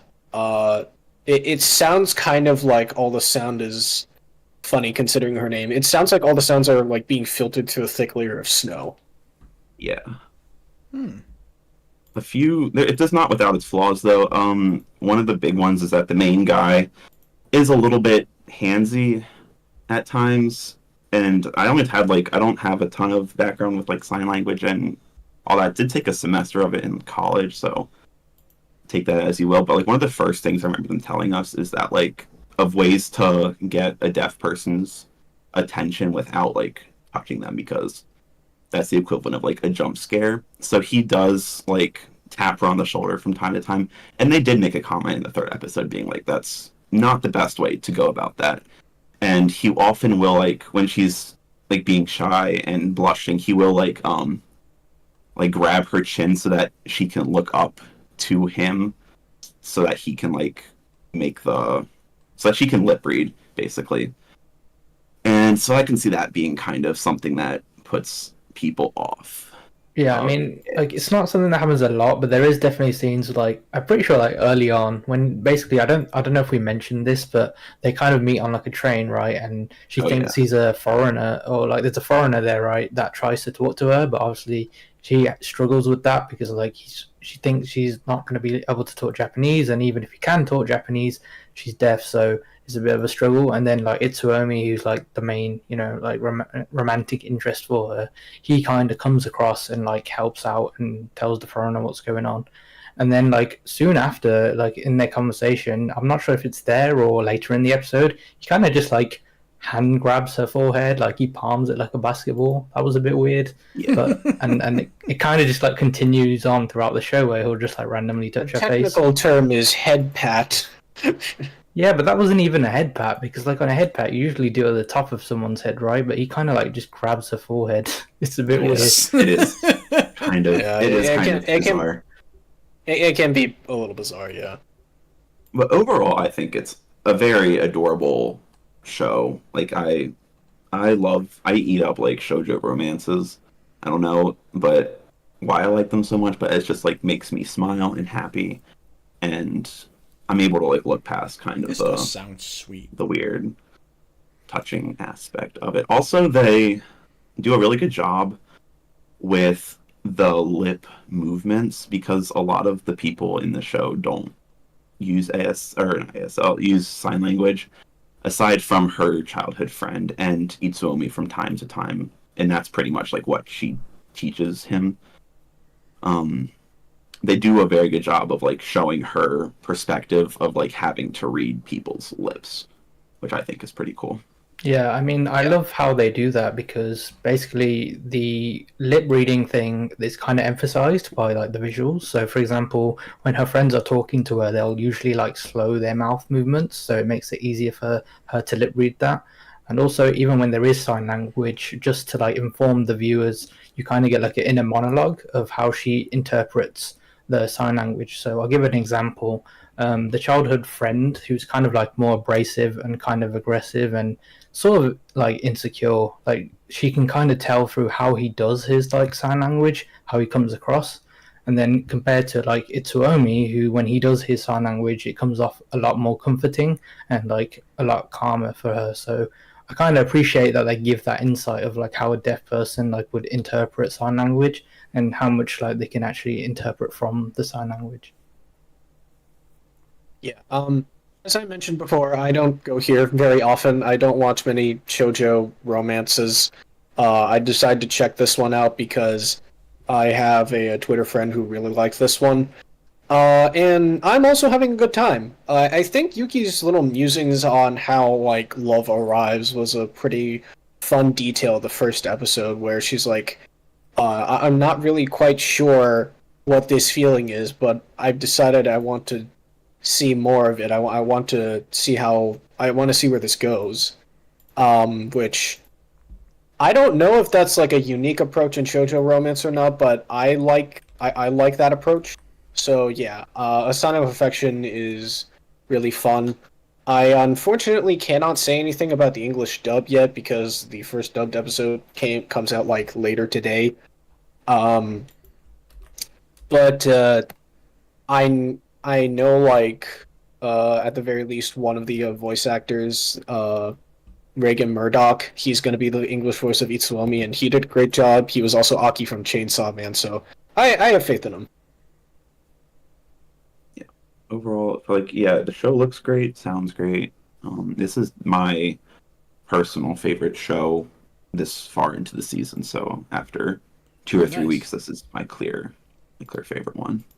Yeah, I mean, with the looks of the show, I just want to emphasize the background art, especially, is just incredible. Like for a seasonal show, it feels like movie tier, and I was like really surprised at that because although I don't watch a lot of shoujo, like my most experience with it is like Nana and like Natsumi Book of Friends. I don't really watch a bunch of it, but this show especially, like just because it has like a lot of winter scenery, like the winter scenery, like backgrounds are just great. So if you like to like collect wallpapers, this is actually a good show for that. I didn't realize it was... On the subject of winter... Yeah, go on, sorry. I didn't realize it was an adult cast. So yeah, it's college aged. So that's like... Yeah, college age. Yeah, and they like go to the bar and he works at the bar, which I don't know how he makes money to travel. Maybe his parents are loaded, but... And I know bartenders like make a lot of money, but I don't know if that's enough to like fund traveling all the time. Either way. I will check this out. It looks cute. It's cute as shit. And it helps that they're college age. Because I'm getting a little tired of high school. And it has that like 2020s Japanese like street wear fashion going on too, so they all look like big fluffy snowmen. Hell yeah. With their big coats and scarves and stuff. So it's that's always an excellent aesthetic. Counting up the times. That's a good aesthetic. Never leave that. Never leave the fluffy snowman designs, please. Yeah. Although on the subject of the designs, though, one little like funny quirk that I noticed is that like everyone's lower lips seem really full and pronounced. I don't know if I'm just strange, but like everyone's lower lips just seem really full and pronounced to me. Where it's like could just be a quirk of the art style. Yeah, I think they like make the vowels really pronounced for when they're doing like the for the sign language bits. Yeah, they look amazing during the sign language bits. They just kind of look a little bit funny when they're not doing sign language bits. but at the same time, well, Uh, they look great. from the I mean- picture, from the character pictures on Mel, it looks like in the manga it's the same. They all have a very pronounced lower lip. I think that's just like an art style thing. I also have like a Yeah. weird observation. The like Itsuomi, he kind of reminds me of like Ginkgo from Mushishi, like visually the way he That's true, looks. yeah. And that's really funny can see because Itsuomi's kind of like main thing is that he loves to travel, and then like in Mushishi, like Ginkgo's whole thing is kind of he travels around. So I was just thinking the entire time, like, oh, yeah, that's just Ginkgo from Mushishi in a romance. All right. This is what he did in his college years. And there's like this one scene where like Yuki's like kind of like shy as hell around Itsuomi, and she's like, man, even just looking at him like kind of has me troubled, and I find it hard to like just look at him for long periods of time when he's giving me eye contact. I was just thinking the entire time that she should just watch Mushishi and then she'll get used to it. Nice. All right. Any closing statements on Sign of Affection? Watch it. Yeah, I would recommend it. It's pretty good. Recommend. Friend's name, yeah. Especially I if will you're a note fan the of childhood friend's name is Oshi, but just referring to him as the childhood friend is about as much respect as he deserves. So No, I can fix him. He'll Yeah. get rejected in a few episodes anyway, so he'll be fine. Nice. Great. All right. Yeah. Let's keep this show rolling. Next is a show that everybody was very excited for. Metallic Rouge. Why was people excited for this? I don't know. I was about to ask that. 25th anniversary project. I mean, I think the reason why people were excited is because it's like a cyberpunk aesthetic, and it's made by Bones, and like it had a lot of like hype through the cool scenes in the trailers. So that's kind of the vibe I got from the hype, I guess. Right. It's an anime original, and it's by the same director as Carol and Tuesday, and it is again set on Mars. Well, no. It's set across the entire solar system. Well, it starts on Mars, It starts on Mars. It definitely starts on Mars. and I Yes. think they are still on Mars. Yeah, they give like history about wars on Mars, I believe. Humanity I'm escaped pretty sure to they- Mars. Oh, no. You're right. They're still on Mars in episode 2. Yeah. I don't know if will we get to Earth? Because, well, I mean, there's no source to have read. But Naomi. Well, in episode 2, they show people coming to Mars from Earth. Right. So we will probably get a look at Earth, at least. at some point. Naomi kind of explains that aliens came to visit, they were not nice, and we went to war. And some point during the war, humanity kind of escaped and colonized Mars as like the final bastion of humanity. Yeah, I mean, to like say the premise, I guess, is that like it's another one of those stories where you have like humans and like androids, and basically what's happening here is like the main girl Rouge. There's like these 9 artificial humans who are like hostile to the government, and it seems like the main girl Rouge, she's like her job is to basically murder all of those 9 artificial humans. Which I think they call like the Invincible 9, which is kind of ironic because No, they're called the much Immortal smarter. 9. Oh, Immortal 9. They're called the there you go. Immortal 9, yeah. The Which, ridiculous well, 6. The hateful 8. Yeah, so she's hunting them down. One of them is literally just robot Ella. What's her name? Ella Fitzgerald, the jazz singer. yeah, Robot Ella Fitzgerald. Like the whole fucking like singer aesthetic and everything. This one's a little bit harder to talk about because its premise is intentionally very vague. Like it starts in medias res with Rouge on Mars hunting for one of the Immortal 9. We don't quite know why the Immortal 9 are being hunted right now.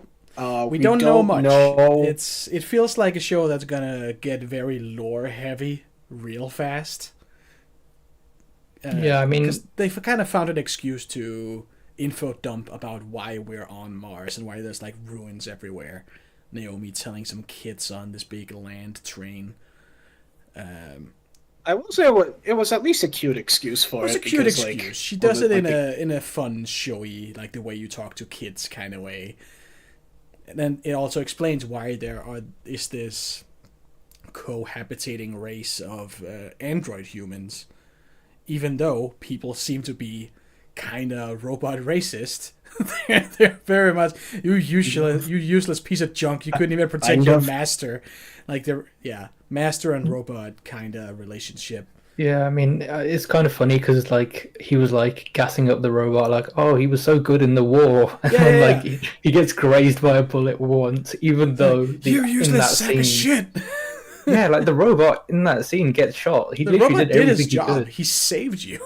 He did his job. The owner's just an ungrateful asshole. He followed the laws of Isaac Mofu.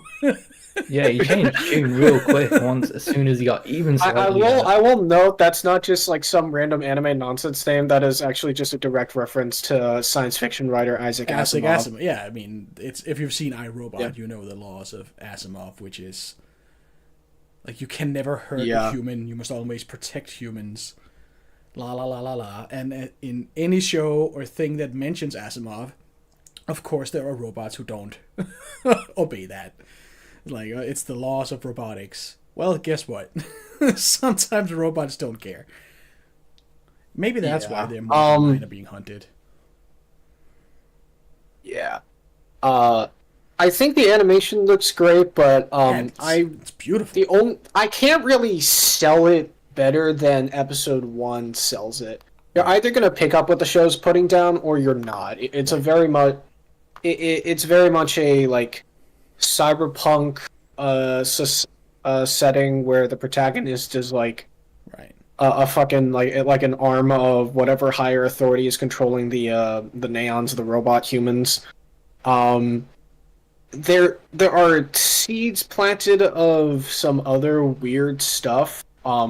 Aside from Isaac Asimov, someone on Twitter spotted a selection of poems by English poet William Blake in the episode. He then identified specifically that it was an excerpt from On Another's Sorrow from Songs of Innocence and Experience. So for anyone who's versed in the William Blake poetry, or who's just really into V from Devil May Cry 5, they may know what that means. I unfortunately don't. Isn't he like Quoth the Raven?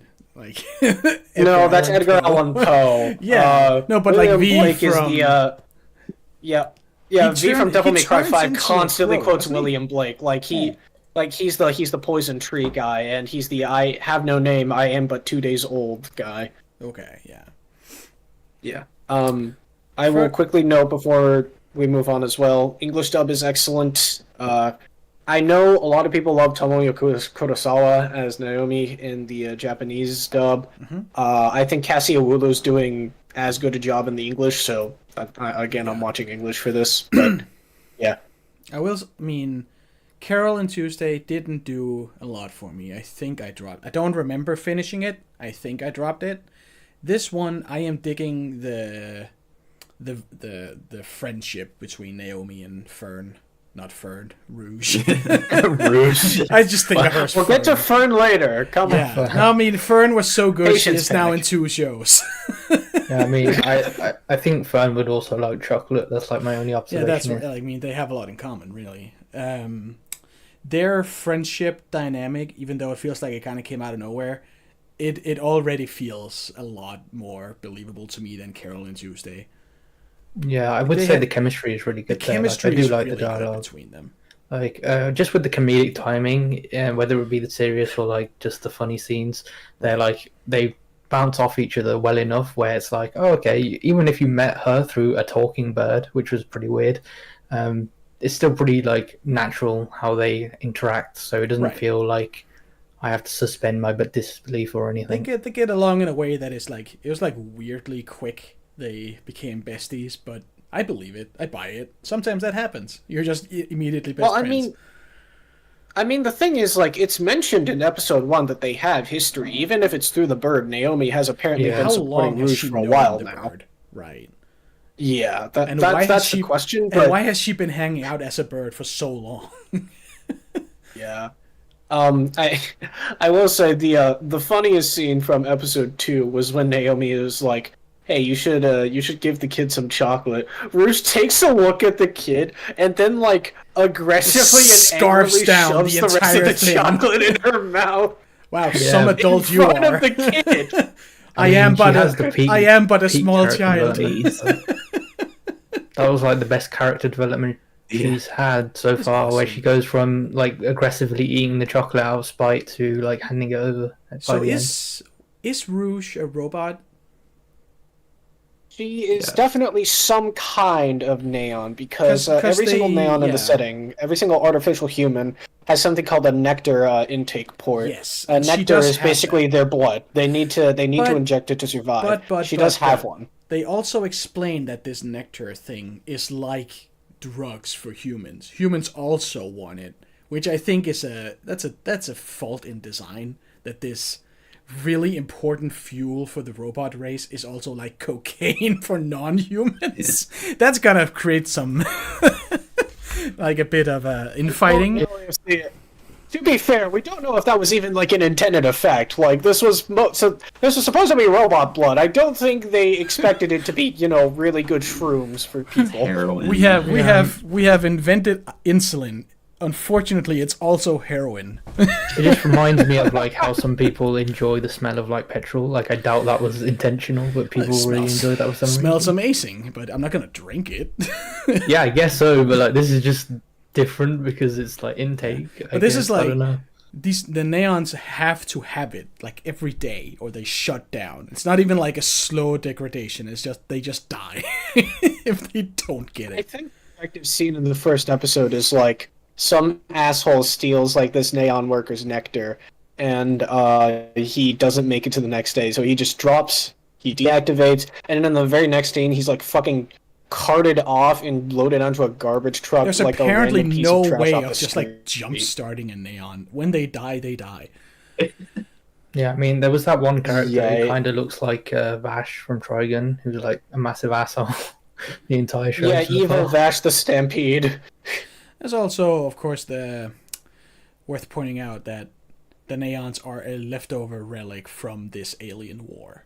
Like that's where they came from. They were created as a weapon, and now the war is over, and they are just still around.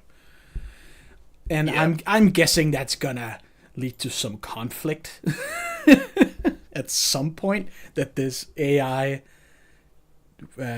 super race of robot people maybe feel a little bit of resentment that they've just been left over. A little bit over, being treated like literal garbage. And being treated maybe just like, oh, you tad. died. You get maybe picked up by a garbage disposal. Oh, you didn't block your master perfectly, even though you got shot in the chest. Or you're trash. You're garbage. Protect your master, slave. Look, all I'm saying is that if Robot Nat Turner started leading a rebellion to kill a bunch of human masters of neons, I'm not saying don't stop him, but I'm also not saying you need to stop him right away. Yeah, this is... I mean, I'm interested to see where it goes. It's I beautiful. just hope, oh, sorry, I was just gonna say, I just hope it doesn't turn into Detroit Become Human anime edition. Yeah, I mean, that is, of course, God, don't remind me. The route it can go. Yeah, I don't know how I feel about this show. It's okay, I guess. Man, I would love I'm not that. really a fan of its method of storytelling. I do like Naomi, and there are some decent looking action scenes. I remember there being some pretty nuts stuff in the second episode, and then it flashes to that tank going on the desert. There's a And I big was fat... and it looked rough, yeah. Big tanks chasing in the desert. Is there anything better? Maybe add some spider robots shooting lasers. Yeah, Fuck yeah, dude. a little rough. Hey, I thought it looked great. Six's thing. Yeah, I mean, Like- with the storytelling, I just want to quickly, it kind of feels like it's trying to do a Blade Runner, where it's quite vague and then quite subtle with how the story moves, and you just kind of have to see what the characters do and then figure it out through small exposition bits, like how we mentioned how Naomi talks to them kids about what happened in the past. Mhm. So I kind of want to see if they manage to pull it off, or if it's just going to become really confusing by the end. So hopefully Yeah, they it's manage to pull through. Is it gonna be profound or is it gonna be preachy? Yeah, I get guess we'll I get the see. feeling when I'm watching an episode that this is going to be, I'm going to finish the last episode and then forget about it 3 weeks later. Yeah, I mean, I guess. Sure. Kind of where I'm at with it. I am interested enough to keep going. I have no idea of knowing. I have no way of knowing what's going to come next, but I am interested enough to see it through. Yeah. Same. Now, a show that is worth seeing through to the end. Next one. Boy. Gushing over Magical Girls. Another high dive instant classic. I only have 5 words to say about this show, and it is the most meaningful things I have to say. Dead dove do not eat. It is exactly what you think it is. Like, you see this devil girl with the whipping stick and her tits on full display, and all the magical girls tied up. It's like, well, I mean, I guess I wonder what's gonna happen. Yeah. I was not expecting bear. Like, that's what I found out. It was high dive, and it's like that kind of show is like immediately in episode 1 it's just bare nipple. I'm like, what? Going in, I knew that the source for this is fucking wild.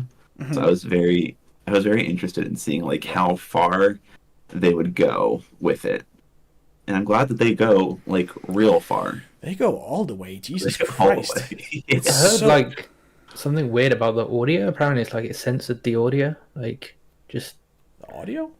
Yeah, something about moans being censored. I don't know too deeply about it, but that's what I heard. They did say that they were going to air a uncensored but still kind of censored version, and that's the version that High Dive has. But I don't know what the fuck they're censoring, because I mean, the only thing they're not showing is their crotch. I mean, yeah. Is there a version with just full frontal nudity? Even then, we got pretty damn close. Even then, the episode. Yeah, they just hold their fingers there in a way that still looks like. I mean, it's fucking awesome. The whole premise of this show is that our main girl, Utena, is revolutionary. Yeah, she's very revolutionary. She idolizes a normal, healthy amount, has the figures up and owns the merch of her. She is normal and can be trusted with merchandise. Yeah, she has some merch of her town's local magical girls that save the town from evil monsters and stuff, and it's a normal, healthy, I guess, just fangirl thing. Yeah, she's at normal, healthy level right now. Posters, figures, merchandise. She loves them, right? She loves them a normal amount. A normal amount. A normal amount. Who would be proud? And then she's approached at school one day by this black. What would you even call the mascot of this show? The what thing. Is that? The thing it's from from Madoka, the white thing. Cube. Yeah, that but evil. Black Cube.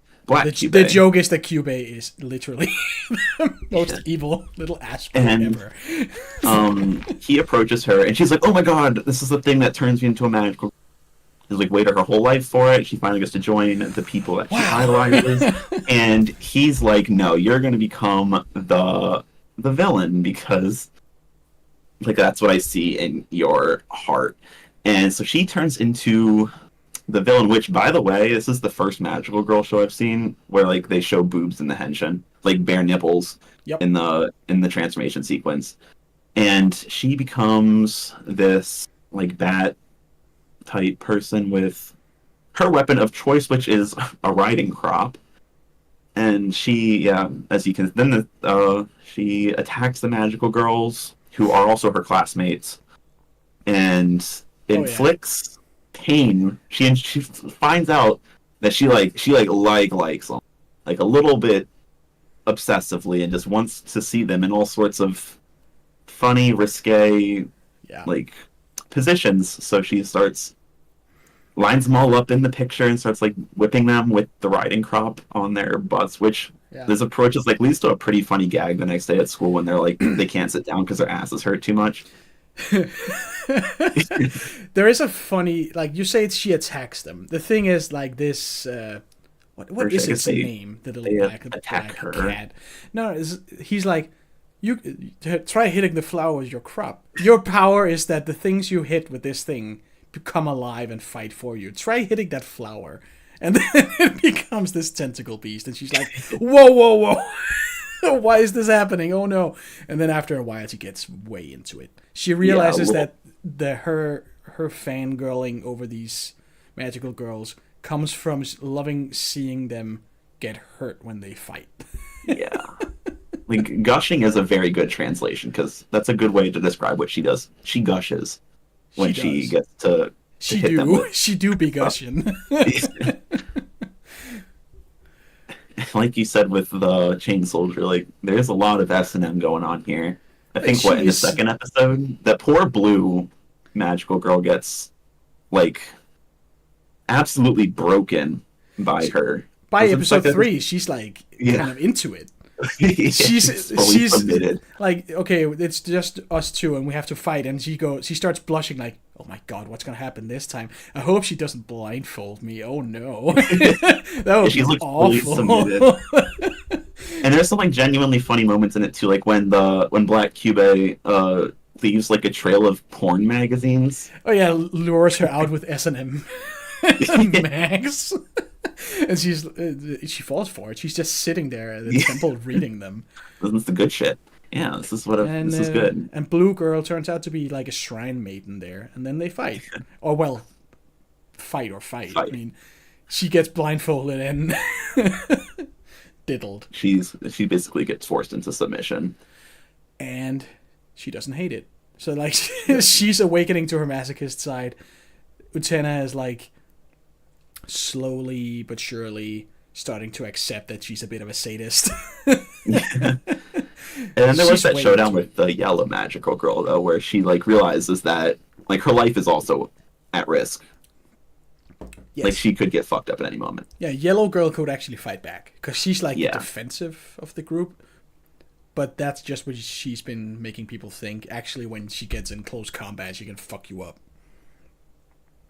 Yeah. That's like that whole fight is about like dripping candle wax and stuff like that. I forgot about the where she lights the candle and just drips it all over her. So episode 1, like she whips their asses. I think later it's like tickle torture. Then we got candle wax, and then and like twice the blue girl gets like blindfolded and restrained while she fondles her. Like they don't hold anything back. Mm-hmm. And then we meet her meet Kiwi. We meet Kiwi. She's my favorite character. So like Kiwi quickly became my favorite character. Oh yeah, she's awesome. She's pretty hilarious, and her transformation sequence is perfect. But this show definitely like goes all the way and isn't afraid to. It's the To Love Ru director, so Kiwi is he's very well versed. Kiwi is like immediately very adversarial because like Utena gets taken to the evil stronghold. All the villains are out on business except Kiwi. So they have a fight, and she and Utena dominates Kiwi, and Kiwi is just immediately like, "Oh my god, I love you. I'm gonna transfer to your school so we could be together all the time." They also address the fact that all these characters are in the same class, but they don't recognize each other. That's like a magical thing. So when they're transformed, you can't recognize them. Except like if you're on the same team, obviously you can. The villains can recognize each other, but they're all like buddy with each other in school, which is funny. Yeah, this show is it's awesome. Big recommend. It's very unhinged. It's so unhinged, but it's awesome. The voice acting for main girl for Utena is also great because she's just like audibly quivering. The entire time. She's so into it and trying to hold back, and then when she like snaps and goes full sadist, she gets like the dommy tone. Yeah, she's real. She gets her voice actress is great. All the voice acting is really good. And then afterwards, good. She's like, "Oh my god, did I do that? What's wrong with me?" Nothing, baby. You're perfect just as you are. Let your freak flag fly. Yeah, big recommend if you're old enough to look at boobies. Yeah, otherwise, if you want otherwise find the censored version. Even though I don't know what they're gonna show in that. What would they show? I don't know. Yeah, it's crazy. Big recommend. So, Let's keep this moving. The next one is also a Everybody But Me, I think, show. Witch and the Beast. Clarify that I watched episode 1, got disappointed, and dropped it. I have watched both episodes. I've also watched both episodes. All right. Well, what's it about? So I don't even know where to begin with this one. I can do this one. I got disappointed because I read the manga, so I can do this one. Okay. Basically, in a world that looks like everyone's dressed like the fucking 1920s, like there's 1920s fashion and Art Deco everywhere. There are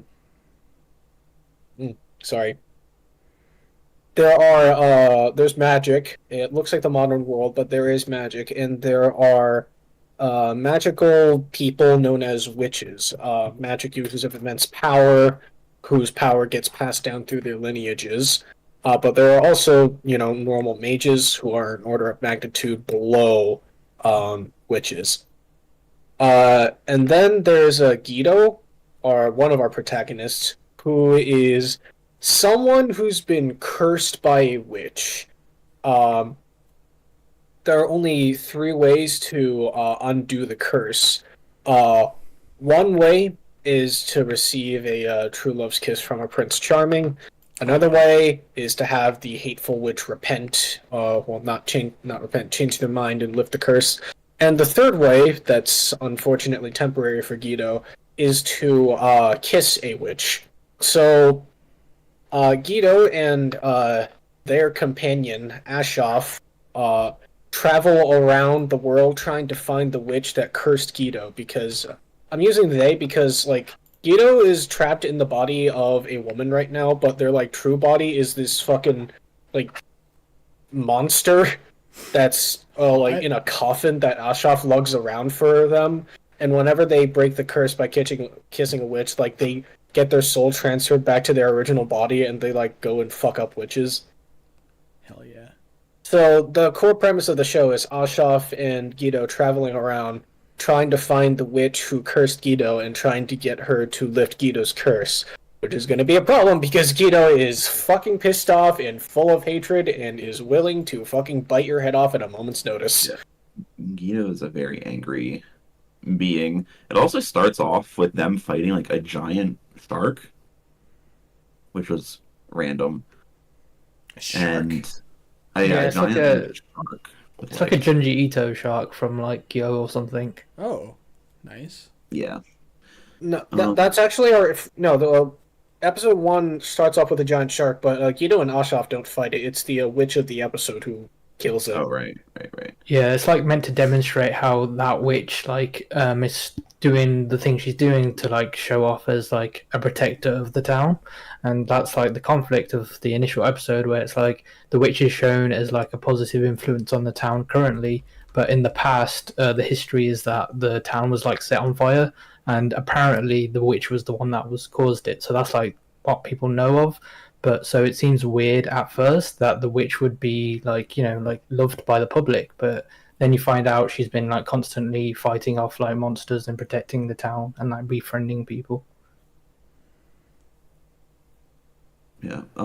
After the first episode, I was actually pretty into this show. The action looked pretty good. It had some pretty gnarly gore when the witch was luring girls to her mansion, and they woke up and all their hands and feet were cut off. It was pretty shocking. And then when we saw Guido's true form, I was hyped. There was some Yuri in there, which is always welcome.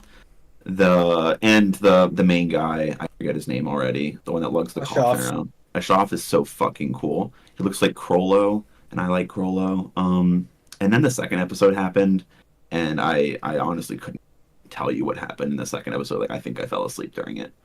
Yeah, basically the second episode is a lot slower because what happens in it is mostly them trying to do different missions, because basically the point is that Guido herself or himself is locked to this organization. I think they call the Order or something. Shoulder can probably correct me. Magical Resonance is the name. Oh, Magical Resonance, but I think they say the Order or something she has to follow, because that like organization is essentially helping her to find the witch that put on a curse. So because of that, she kind of has to help like do really mundane tasks. Like for example, one of the tasks they solve is literally just like a box of like some old lady that they couldn't open. And it had like magical inscription on it, and Ashaf is like pretty good at doing undoing spells, so he helps her. And so like Guido's like obviously just getting pissed because he's like, wow, why am I wasting my time doing all this when I want to just fight a witch? Like that's like my whole purpose. But I have to like do like dumb magical housework at times. They talked a lot. The second episode was definitely like a lot less action heavy. Yeah, I guess that makes me sound like a meathead that only like action, but maybe I just watched it after a long day of work. Like, the talking isn't even very well animated. Like, that's the problem with this adaptation. It moves about as well as the Kingdom anime, and that's not a compliment. Actually, no. I would say the Kingdom anime moves better than the Witch and the Beasts anime. Yeah, I'd say that's like great. That's fair. I mean, I don't think the anime is like an amazing adaptation or anything, but I do think it's like good enough where I'm not like watching this and thinking, wow, this is like a PowerPoint presentation or something. It's like good enough where you can enjoy it still, even if you like would think, oh, I could just read the manga. But I would say like some of the aspects of the adaptation are pretty cool. So for example, the music, I really like the music. It kind of gives me like a Bakuno vibe for some reason. Like I didn't expect it, but it's got pretty funky music in it. And I think the voice acting for the characters is really good. So like the witch we meet early on, like her like unhinged voice is like pretty well done. Like Guido himself, like when he's getting pissed, like the voice actor does a great job there as well. So I would say like there are decent like aspects to the adaptation. I can also understand why someone might find it a bit underwhelming from like an animation standpoint. Yeah, for sure. I maybe I need to go back and rewatch the second episode because I think I was just like tired when I watched it, but it was not the most engaging thing in the world, especially when you compare. It's definitely slower. Episode. Yeah, so I'm still gonna like stick with it, but my like expectations are a little bit lower now. Yeah, it like sets up. It's basically a setup episode for like an investigation. Like they do like a partnership because they finally found like another witch mission to go on. So like they have to partner with this like investigator, it seems, and they have to like prove to her that they are worth like working with. And essentially the way it happens is that they show off like their personal reason for like actually attacking the witch or like going after witches, I guess, and that convinces her to like work with them. So I guess in like episode 3 and further we're going to see what the result of their like partnership is. Yeah. All right. So is that a recommend? Is it good? Excited? I'd say give at least the first episode a shot. I mean, if you've read the manga, you might prefer to just keep reading the manga, but I'm enjoying it still. Yeah. I think it's like not the most amazing production this season at all, but it's definitely fun enough and has like interesting aspects to it from the anime alone that I would say to give the first episode a shot and see if you like it. All right. Pretty much. Like the first episode, you're probably going to like the rest of the show unless something really drastic happens. Okay. Yeah, that's all I have to say here then. Right. Okay. Let's move on. Let's move it along because we're only halfway. let's try and speed it up just a little bit. To be fair, with like the previous seasons ones, I guess we'll go much faster with those because like we probably discussed it. Right. Before. Yeah. Well, some of them are also sequels. All right. So somebody tell me about Sengoku Youko. That's a cute fox boy, cat man. Cute fox girl, actually. Tom is a girl. That's a girl? Okay. Yeah. So, I like this quite a lot, but I just wanted to ask, is there any, like, previous fan of Satoshi Mizukami here? Because this is my first contact with any of his work, so I figured someone more familiar with it would be a little more suited. I watched Lucifer and the Biscuit Hammer. Oh, I'm so sorry. I think the manga is more animated than that was. And that's my only, like, there was some sprinklings of, like, a good story in there, but I'm not the one Yeah, not I mean, one to sing its praises. just to make it clear, this is definitely a better adaptation than Lucifer and the Biscuit Hammer, Yeah. just going off the first couple of episodes. So if you're scared mean- that it's like another Lucifer, then I would say don't be worried, because it's definitely do seeming not to be be- better. Yeah, this is not another Lucifer and the Biscuit Hammer. Mizukami fans, you can calm down. It's okay. The fucking Studio Nut isn't here anymore. It's okay. Studio Nut. that was the fucking studio that adapted it. It was Naz. Yeah, but they also Naz. make Yojo. Oh, it was Senki. Naz, my It bad. was Naz, Okay, good. who have made My No, Sister, it My was Writer Naz. as well. So Oh, Yeah, I oh my mean, God. Studio What a for show! this- The studio for this is White Fox, so you'll probably know them for like ReZero and Steins Gate. So. Right. it's also going to Yeah, be 37 episodes. Yeah, it's gonna be Jesus. for a while. So, C5, do you want to introduce this one? Oh yeah, sure. So I can if I'll go Yeah, ahead. go on. It's fine. Basically, what the concept is like you've got humans and monsters. It's set in the Sengoku period, I assume, based on the title. And with the series in the world, you basically have like these two like fox people. Well, I think they're spirits. Are they fox spirits? So the girl Tama is calls herself a Yoko, which is a type of fox spirit. Yeah. And the boy Jinka is a Sendo, a sage. They call each other brother and sister. We're not quite sure if they're like actually blood related yet. How the gimmick the gimmick is that whenever he has to fight one of the monsters called the Katawara, Jinka has to do something called spirit transformation. He like drinks some of Tama's blood, and then he becomes like a white-haired fox person, and that's a super mode. Yeah, it kind of reminds me of like Kurama from Yu Yu Hakusho that- I mean, when that's like, he what has I the was- transformation. That's who I was talking about with Fox Boy. And Not Tama. oh wait, Inuyasha? Is that what you're thinking of? No. The white-haired mode. He drinks blood and becomes like a. Oh yeah, no, sorry, yeah, Jinka in that mode does like he gets 4 giant foxtails Right. that he uses. That's who I was talking about. Yeah. Oh, right, okay. that's Okay, a my boy. bad. I thought you were talking about Tama, who No, does that's admittedly look obviously kind a of. itty bitty girl. Okay, yeah, no, my bad. Oh yeah, Jinka's a dude then. Is that what the confusion was? Yes. Yeah. Yeah, I thought Panic was talking about Tama, but 'Cause no, Jinka Panic was who- talking about Jinka. Jinka is who shows up when you Google this show. Yes, he is Yeah, the white yeah, fox. Jinka is on the posters. Yeah. White fox. But yeah, to go more in detail, basically Literally the- White like- Fox. Yeah. Yeah, literally White Fox. The concept Literally is essentially White Fox. that Jinka and like Tama are like pretty overpowered, is what it looks like. They look pretty strong, and even though they're not human, they like seem to have like a affection for human. Like Tama, basically, he loves humans and he vows to like protect them. So that's why her and like Jinka are like together, and like Jinka doesn't like humans. So like that's the contrast. But because Tama wants to save humans, he goes along with it. And like to specify as well, Jinka is a human as well, while mostly being a human.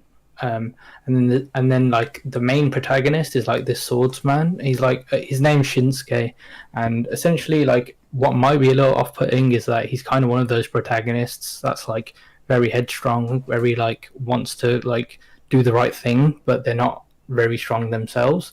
So they can come off as a little annoying if you find that kind of trope difficult to like digest. Because like the characters around him are generally stronger than Shinsuke himself, at least early on so far.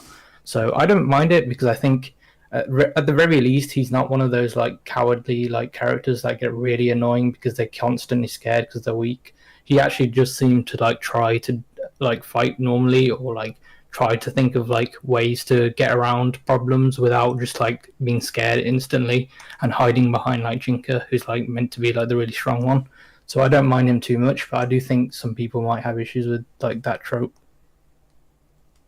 Credit, Shinsuke isn't actually like a pathetic weakling. It's just he's unprepared for this weight class. Like he's shown to be a pretty decent like swordsman. Like when they're Yeah. fighting the band of bandits in the first episode, he like gets a good hit off, and I'm pretty sure he even kills one of them. The problem is he's just utterly unprepared to fight Katawara. Yeah, pretty much. So like he's technically not weak, but like when it comes to like the actual big monster fights, he's like the weak one essentially, at least right now. So that's why he kind of feels a little bit in that trope to me. But it's not annoying because like he's like decent otherwise, and like he still has like a head on his shoulders. He's not like I don't know like Zenitsu or something where he's just like super scared all the time. He's not like Zenitsu in that he doesn't take like way too fucking long to grow a functioning spine. Yeah, exactly. That's why I don't find him annoying personally, but I do like see why he might be annoying to someone. Yeah. Like, saying this as one of the psychopaths who, enjoys Zenitsu screaming and finds it funny. Like, he's not a Zenitsu. He has a spine. He shows that he has a spine in episode 2. Yeah. I would say that the strongest part about this entire, about these 2 episodes is how the 3 main characters kind of, like, interact with each other and how they kind of balance out each other's worst flaws so that they're not like insufferable to watch. Like on his own, Jinka can get really, really misanthropic and it would be really exhausting to watch, but he never goes that far because Tama's around to like smack him with a paper fan or something. Shinsuke like kind of sometimes has some like delusions of grandeur and he gets really big for his britches, but like Jinka and Tama are always there to, poke a hole in his big boy persona and get him to back down a bit. And Tama can be like excessively naive. Like she goes up to the group of bandits in the first episode and goes like, "Stop doing this! What you're doing is wrong!" And then proceeds to go like explain what they're doing is wrong and how they should like go back to a system of mutual aid so nobody will try to fucking kill them in their old age. And she expects them to buy that. But Jinka and Shinsuke are both like, yeah, no, that's unfortunately not going to work right now. The second episode showcases a lot of the, like, darkness lurking behind the curtains in this world, because in the first episode we meet an order of monks called the Dangaishu trying to fight off a hostile Katawada, but then in the second episode we learned that they were the ones who caused the fucking problem in the first place because they, took a human and experimented on them to make them become a Katawada. It's a fascinating setup. There's no like overarching story right now. The story right now is just to go beat up the Dangaishu for what they did to that one person. And I'm interested to see where it goes from here.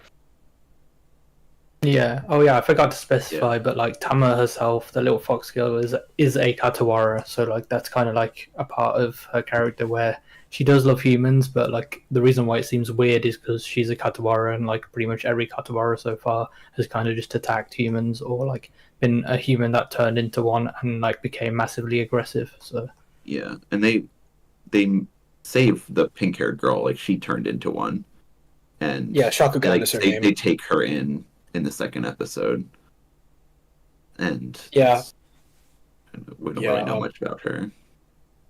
Well, we know that like she was a girl who was like shunned by the people in her village. The Dangaishus say that it's because she had like spirit power and that caused them to not like her. But considering the fact that they're the ones who fucking kidnapped her and experimented on her in the first place, they're not the most reliable of narrators. I think one really like chillingly effective scene was like when she's like turned into a Katawada, when she's turned into this monstrous form, and like she like goes back to the village, and like she comes across her father who like fucking sold her to this order of monks who like experimented on her. And instead of like directly showing us like her fucking smashing him into a paste, we cut away to like the nearby waterway, and instead of seeing anything, we just hear thuds and we see the screen shake as gradually like blood leaks into the waterway and it stains the waterway red. And this isn't in a flashback where like most everything is monochrome too. yeah, I found the flashback pretty good. Like just the general like retelling of what happened to her was like pretty effective. I'd say so far the world has been set up decently well, so like when you see the 3 characters interact and talk about different things, it doesn't just feel like we've been thrown in and don't really understand what's going on. It's pretty clear, like straight away, like what the three different characters' like motives are, like the mains, and then I would say their chemistry together is well done as well. Like how Shoulder mentioned, like the reason why they don't feel annoying is because the three characters kind of like work off each other to make the more annoying or like worse traits make more sense and feel like better within the world itself, and it doesn't feel like, oh, why is this happening, or why are they acting this way, because the other two in the party would like correct them straight away if something goes too far. So it doesn't feel like I have to deal with a character being annoying for so long that it gets on my nerves, because the other two characters are there to like keep each other in check. So it works well as a party, I would say. Yeah, and it's also been a very like action-y start. The first two episodes have had a good amount of action, so I'm wondering if like it's going to slow down in the upcoming little bits. Like if it, so I'm interested. I'm in for the ride. I'm not a manga reader, but from what I've have heard, it is like meant to be like action heavy as a series. Oh, that's so good. so if that's something you enjoy, then yeah, I would say check this out. Yeah, I'm also curious to see like how far into the manga we're gonna get. I don't think the manga is like super long, so I don't know if 37 episodes is going to be enough to adapt the whole thing. So that's kind of a precise number of episodes. From what AniList is saying, it says 100 chapters, so it could be the full thing. Yeah, I guess we'll find out. Yeah. But yeah, good show. Check it out. It's pretty fun. Right. Cool. Speaking of good show, pretty fun. We're moving on to the sequels and spillover from past season segment, starting with Frieren. Frieren at the funeral. Sousou no Frieren. The best romance. Frieren beyond Journeys. The best little romance story that ever was. And I guess there's also took 80 years. Only took 80 fucking years. Oh, I'm so sorry, Himmel. So sorry. I'm not even talking about that. I'm talking about Fern and Stark. Obviously, this is just the story of a country boy and a magical prodigy learning to show, like, express their learning feelings. To grow emotionally beyond the age of 6. Yes. They're both very reserved and scared of each other. Well, no. In a very Stark cute... is scared of Fern.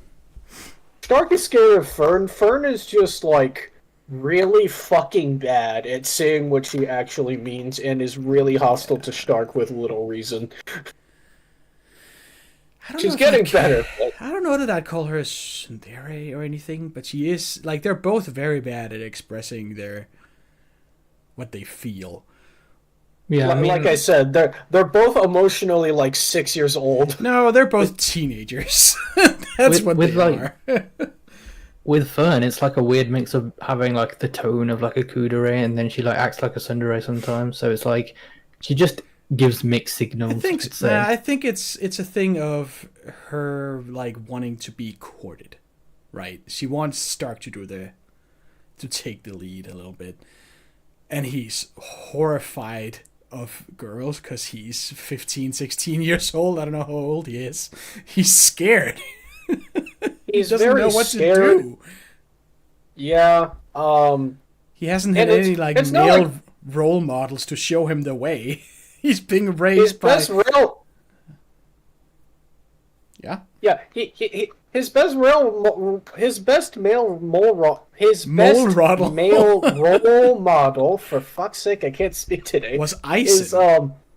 Ison, the dwarf who punched him because he got really scared of how strong Stark was and didn't get to say sorry before Stark ran away. Yeah. Like Ison was not there to teach no him. Experience to draw Ison wasn't there to teach him any riz whatsoever. Ison had no riz. Ison does not. I mean, I don't know. Ison was old. Ison has been old forever. He probably had riz at one point. True. Dwarf riz. But yeah, like we don't. Yeah. And then fucking Fern's childhood was even more messed up because she was raised by a priest who told her that corrupt alcohol priest. is the best medicine. There is so much wrong with this girl's education that needs to be corrected. Yeah.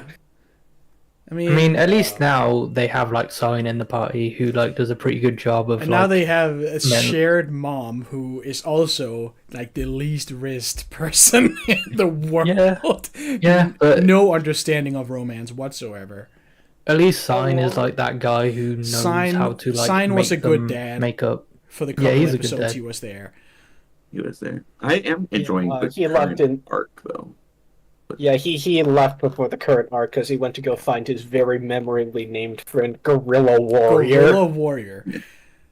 Yeah. Excellent strategy for Beowulfian immortality. Yeah. Just name yourself fucking ridiculous things. I think that's part of it that I like a lot, is that it's not scared to just have Sign walk off. Like in another show, he would have sticked around because he's like instrumental to the social dynamic, but he just leaves. Yeah, I was thinking while I was watching it, I was like, is he gonna like stay? Because I wouldn't mind having him stay around and he was a great character. Join this party because I really like him. But then he was like had his own reason to go off, and I was had like, his personal. I'm sad, but like I appreciate that they weren't afraid to do that. Right. Yeah, in a weird way, it kind of reminds me of like Hunter x Hunter, where like you think like Kurapika and Leorio are just gonna be there the entire show, but like they have their own goals in life, so they just like leave. Yeah, they go and do other stuff, which I hope like we get some cuts to like maybe like a thing about what he's doing by the end. Yeah. Well, I forget if they like.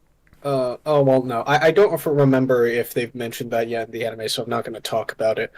What I will talk about instead is I like how also like the show's sense of comedy feels like very in line with the rest of it.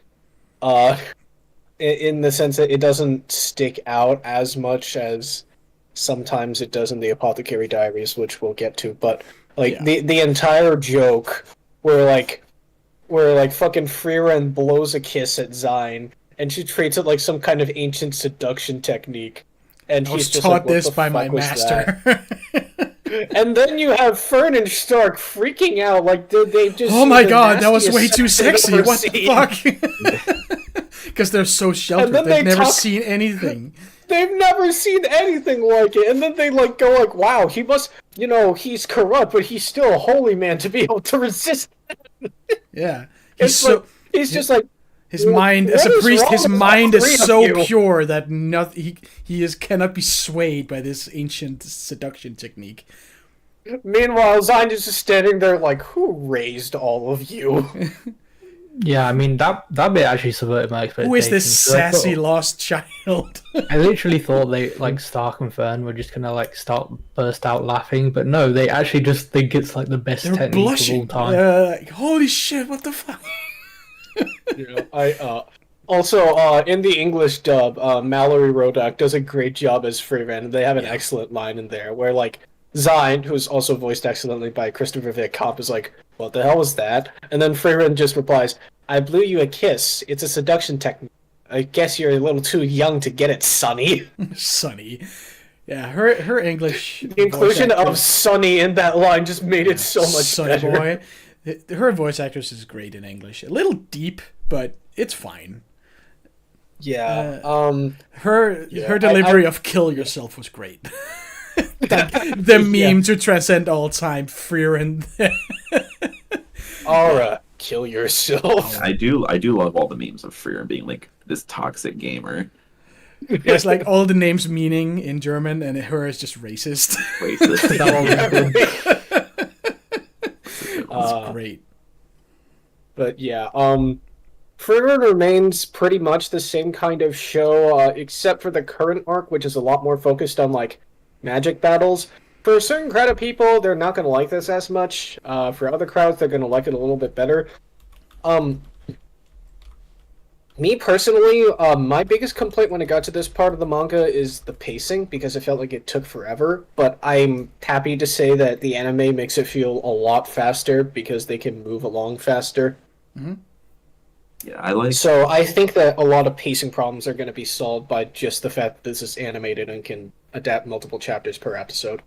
Right. Yeah, I think it's funny that like I would, if I was Frieren, like I would be mad if I lived all these centuries and would have to like, keep retaking whatever new that's magic funny. certification That's bullshit they come up with, and like Frieren, are you not a certified mage? Well, they change the certification every 50 years. I can't keep change the doing curriculum this. every once in a while. Damn, every 50 years, I can't be bothered to walk over there and get a new one. Do it all the time. And the first stage of this like new test as a group project, like that sucks. I would be upset if I was Frieren. Yup. But like the new characters that they introduced, Frieren's two partners that she's with are like a whole mess. Like I think they're pretty funny. I could see them being annoying, but the like I think they're funny. Yeah. I think they're funny. I like how Frieren, she's just like, I'm too old for this. And Anytime they fight, contrast- she makes their face. TM. to contrast it with like Fern's teammates who are like pseudo serial killers. Oh yeah, Oopal. Well, Oopal. one of them is a serial killer. The Yeah. other one is just kind of there. We don't know much about him Yeah, yet. but like I liked in the latest episode when they were having that fight, and that one girl was like, yeah, I'm gonna go kill him, and Fern's just like, okay, like she just hits him with the okay. Yeah, I mean, Fern did not care about literally Yes, any she of the doesn't spiel care. that girl was going on about. It was so funny Oopal to me is because fucking great. She's That's here. like, literally like, okay, cut the credit. She's here Yeah, to be like- the whole problem, and I love it. Yeah, She's also voiced by Ikumi Hasegawa, who is the voice of Arkuwade Brinastud in the Tsukihime remake, and is also the voice of fucking Ikuyo Kita from Bocchi the Rock. So Nice. that's I that's did not just know serial this. killer Kita there. with Nice. Lena in '86 as well. Yes, also Vladilena Milice from '86. Yeah. Real range there. Yeah, she's were- got a very promising career ahead of her. We were talking about pacing earlier, and that's part of what I love about the manga is that none of these arcs, like you think about an arc like fucking the Namek saga or Cell saga, it's like it's 100 chapters, but in Frieren it's like okay the Griffin arc, it's one chapter. Like everything is dealt with so quickly, except for this one little exam arc. It's it's hard to like sum up the story in terms of arcs because everything is resolved very quickly. Combat is not drawn out. Like they fight something and it's done immediately. Yeah. To spend I more also time say on that- on the little moments. Yeah, because like that's also like how Frieren perceives time. Like months pass by in an instant for her, and like Yeah. years also just feel kind of like days or weeks. Yeah, that's also a Um, great part of the storytelling is that like every half episode they will say how much time has passed since Himmel died. And sometimes it's, okay, Yeah. we just jumped 2 months. Okay, great. What's happened? What's new? Yeah, it definitely took some getting used to at the start. yeah, I mean, I remember that one bit where they go to that village and like Freeman's like, "Oh yeah, I'll stay here for like 20 years or something," and then like Fern's like, "No, we're staying No, for 1 week." a week most. Fern is always the one who's like, "No, we're not staying for that long. I will drag you out of here if I have to." She keeps Frieren grounded. Well, now Frieren I- is doing it on her. Like she's beginning to do it on her own. That we'll stay here for Yeah. a month, and people are like fine with that. Yeah. I don't think we really need. Well, no, I don't think I need to talk about Frieren anymore. Besides just please give the English dub a chance. It's very good. I would argue that the English voice for Stark sells him as a character better. I've just enjoyed his performance more. But yeah, it's great casting, great directing. Also, again, great script writing, including the word "sunny" in that Frieren line was an inspired choice. I just but like yeah. that it's this big epic fairy tale adventure thing, but it's just disguised as that. In reality, it's just like one of the cutest little romance stories of all time. Like I just love this Stark and Fern thing. It's so real. It feels very Episode 16 was entirely voided by like Fern Stark's shippers, and you know what? Good for them. real. So fucking good. I mean, it's just If perfect. you're not watching Frieren, I don't know what like you're doing. It's the show. You need to watch it for the. It's going to be a memes, at classic. least. Yeah. Yeah. And then after that, go read it. I just want to shout out Evan Cole for like the music he does. Like that stuff is amazing. Yeah. All right. Yeah. Not much else to say about Frieren. It's fucking awesome. Yeah, watch it. Yeah. I believe up next is another one of your shows, Panic. It's another romance show. It's me and Minus. Yeah, that's okay. Yeah. I'm upset that we're the only two watching this. BokuYaba, which is... But, I get it. Cute little... Well, not even high school romance. This is like middle school, right? I think they're in like 8th They're grade. supposed to be 14. Which known in English as The Dangers in My Heart. I swear to God, Anna's tits get bigger every episode. I think she's fucking ridiculous. Oh, they made a joke about that in like the last episode, I think, didn't they? Where one of her shirts doesn't fit. Oh yeah. His tight. Maybe I like dreamt that. She's a growing girl. To be sure. Anna is like the reason to watch this show. Yeah, she's fucking awesome. Great. Just the biggest airhead. Very hungry. Yeah. We love her. She also has like a top tier design. Yeah. And her voice actress consistently just knocks it out of the park. Voice actress is great. I like... What is his name? Little shit. I just call him a gremlin. Oh my god.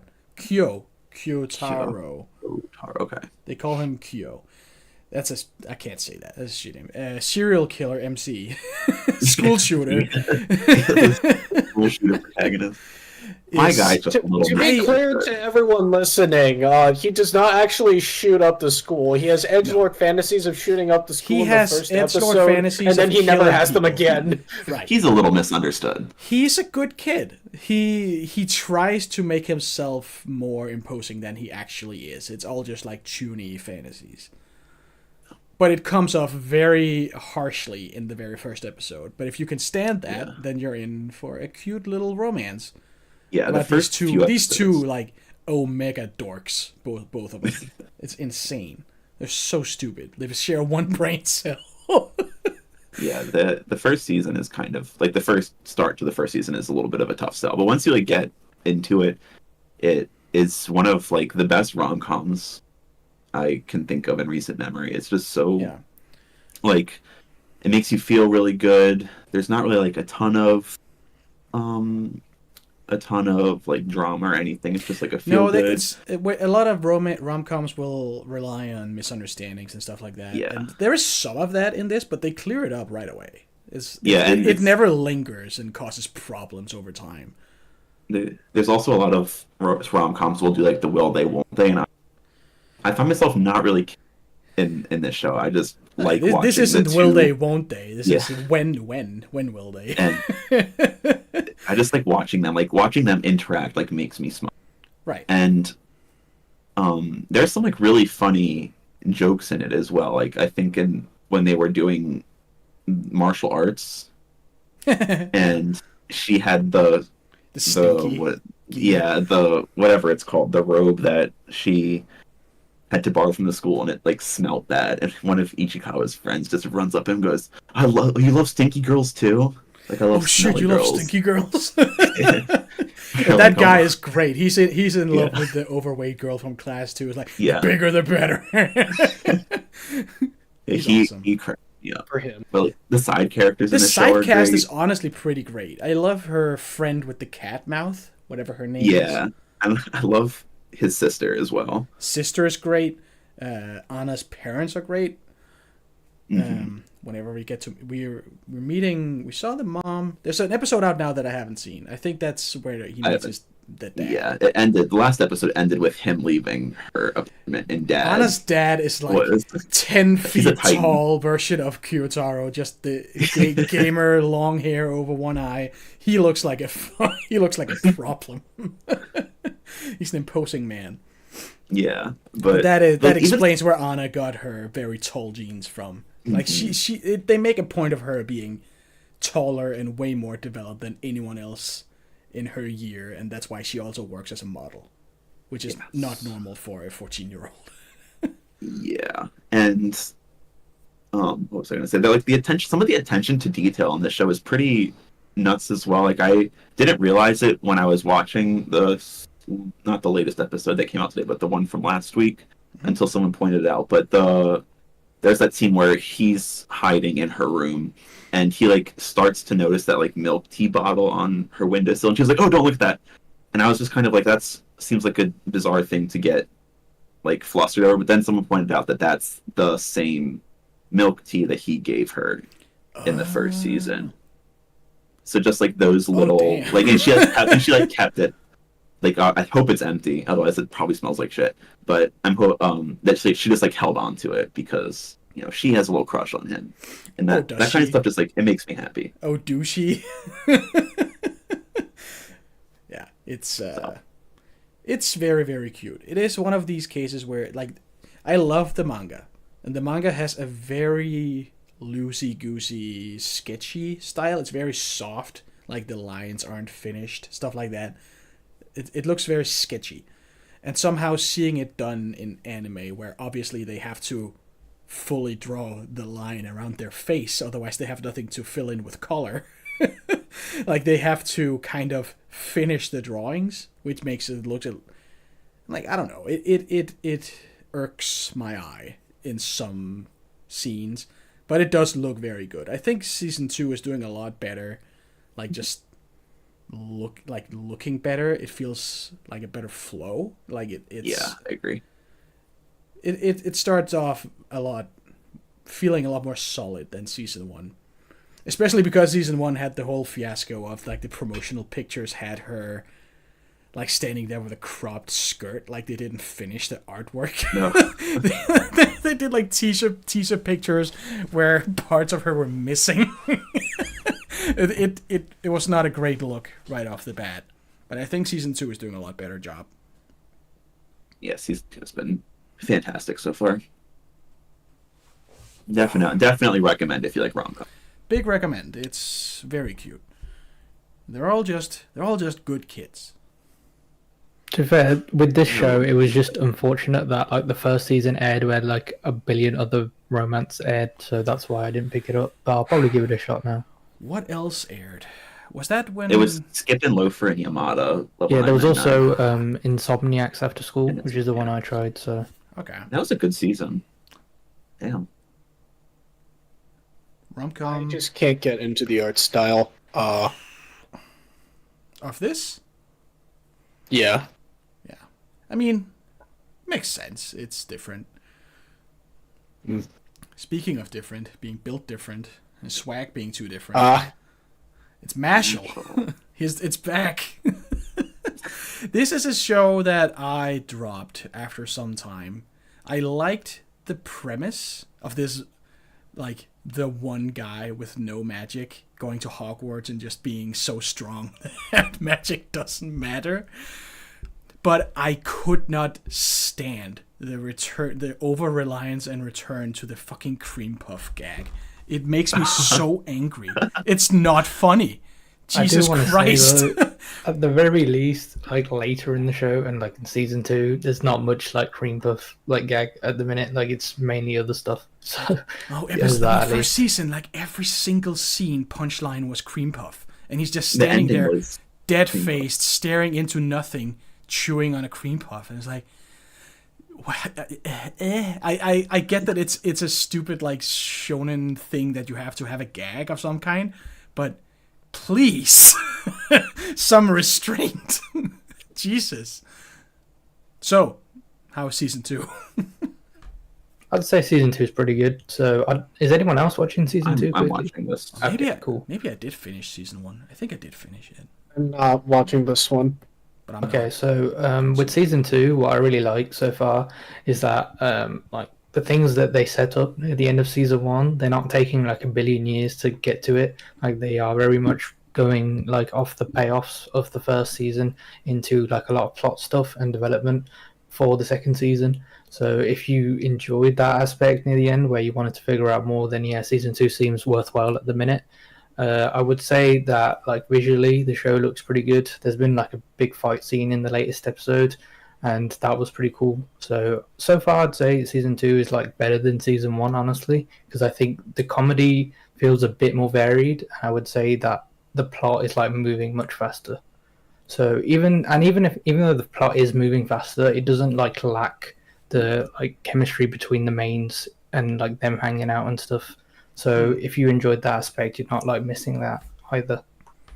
Yeah, Okay. like you said, it picks up right off like I forget what they're called, but like the group of people that season 1 builds up to like come in and they're like, we're gonna beat your ass because like it's the word is out that Mash can't use magic. Like he's been faking it all along. Was that like told to everybody? They like pull him into the principal's office and are like, you can't use magic, can you? Sort of thing. Dumbledore. Something like that. Something along those lines. Right. But they show up and they're like, we're gonna beat you up, and then they go out into town and they go to like totally not Ollivanders to get new wands. Nice. And that was like the crux of the second episode where there's this wand that's like been like stuck in the ground that the lore of 1,000 years past say that like the wand is keeping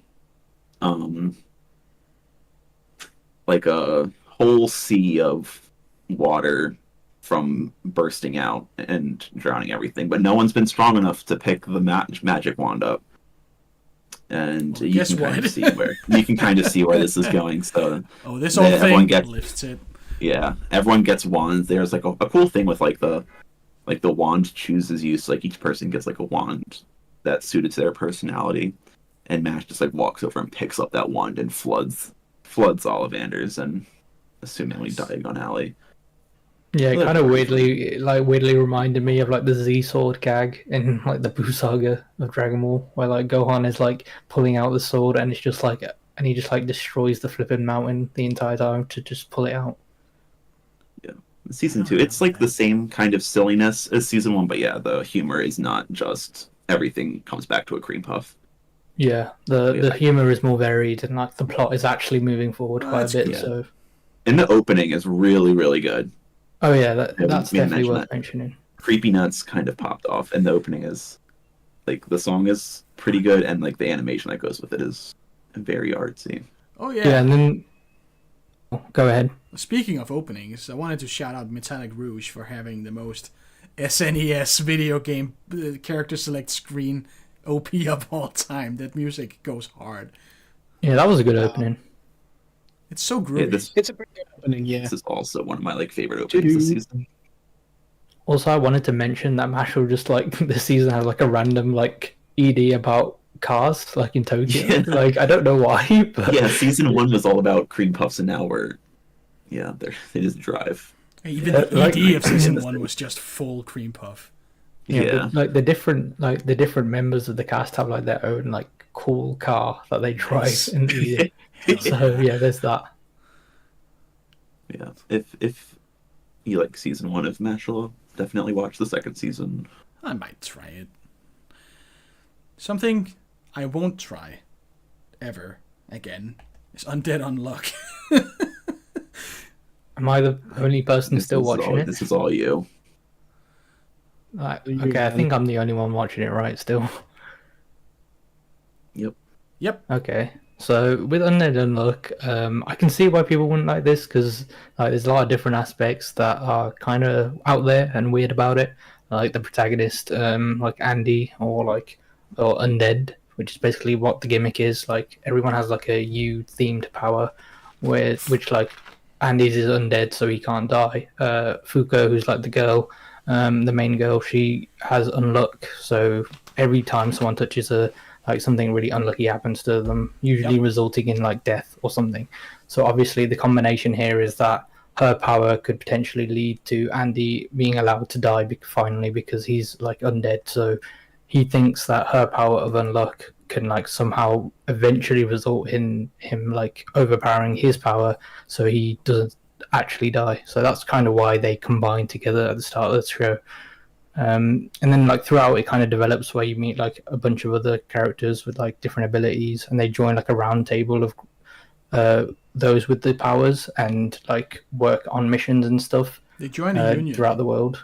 Yeah, they basically join like a union thing.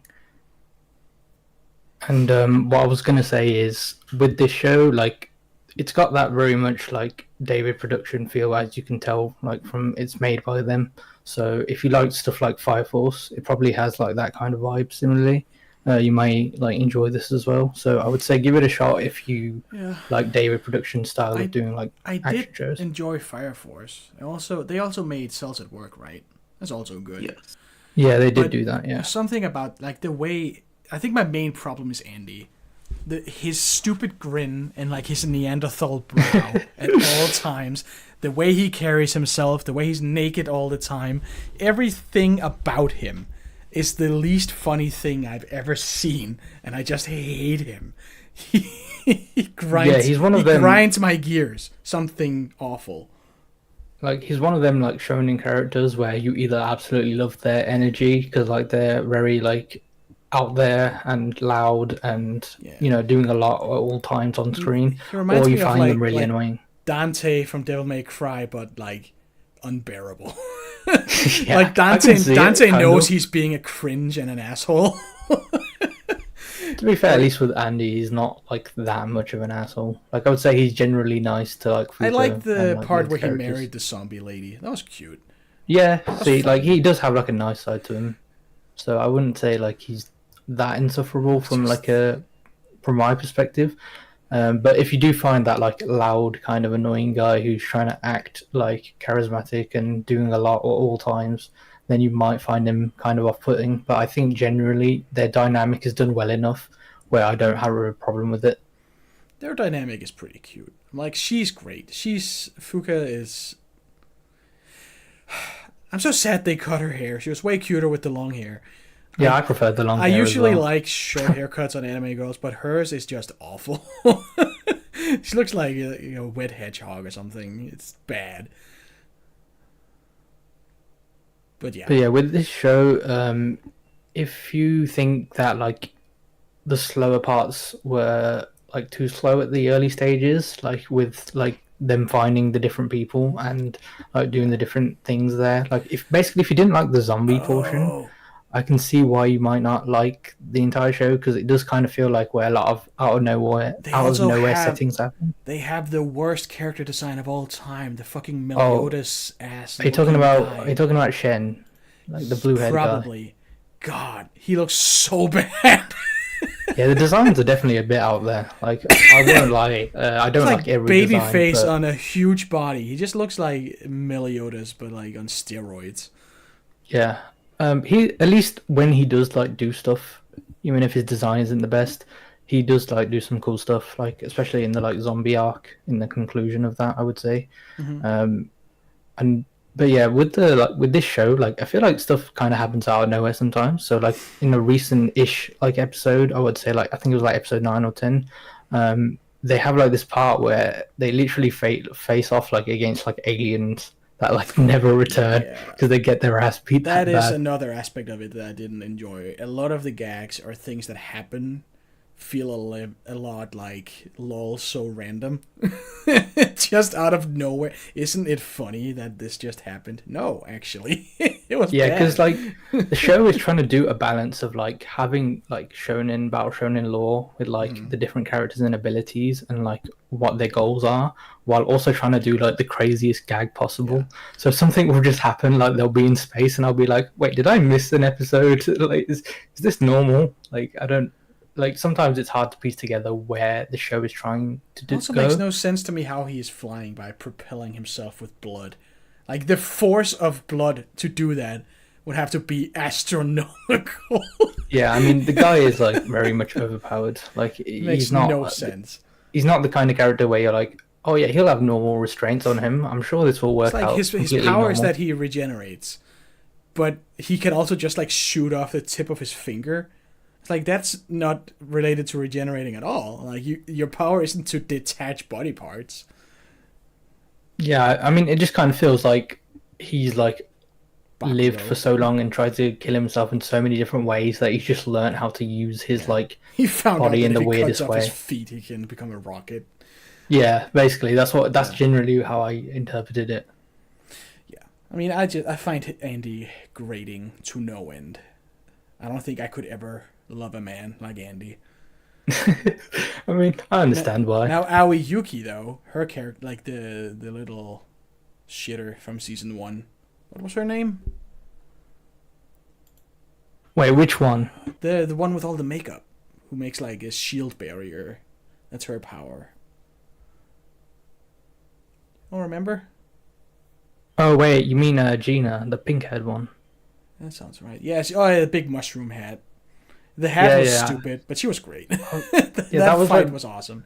I watched the show with my friend, and he just couldn't get over how silly her hat looked. The hat makes no sense. Like, it doesn't even do anything with her power. She just wears this massive hat for no reason. Yeah, those 2 episodes where she was in were pretty good. I really liked the fight choreography in that. Yeah. So yeah, with this show, it's kind of like a mixed bag of like some strange comedy and like, but really cool fight action like sequences.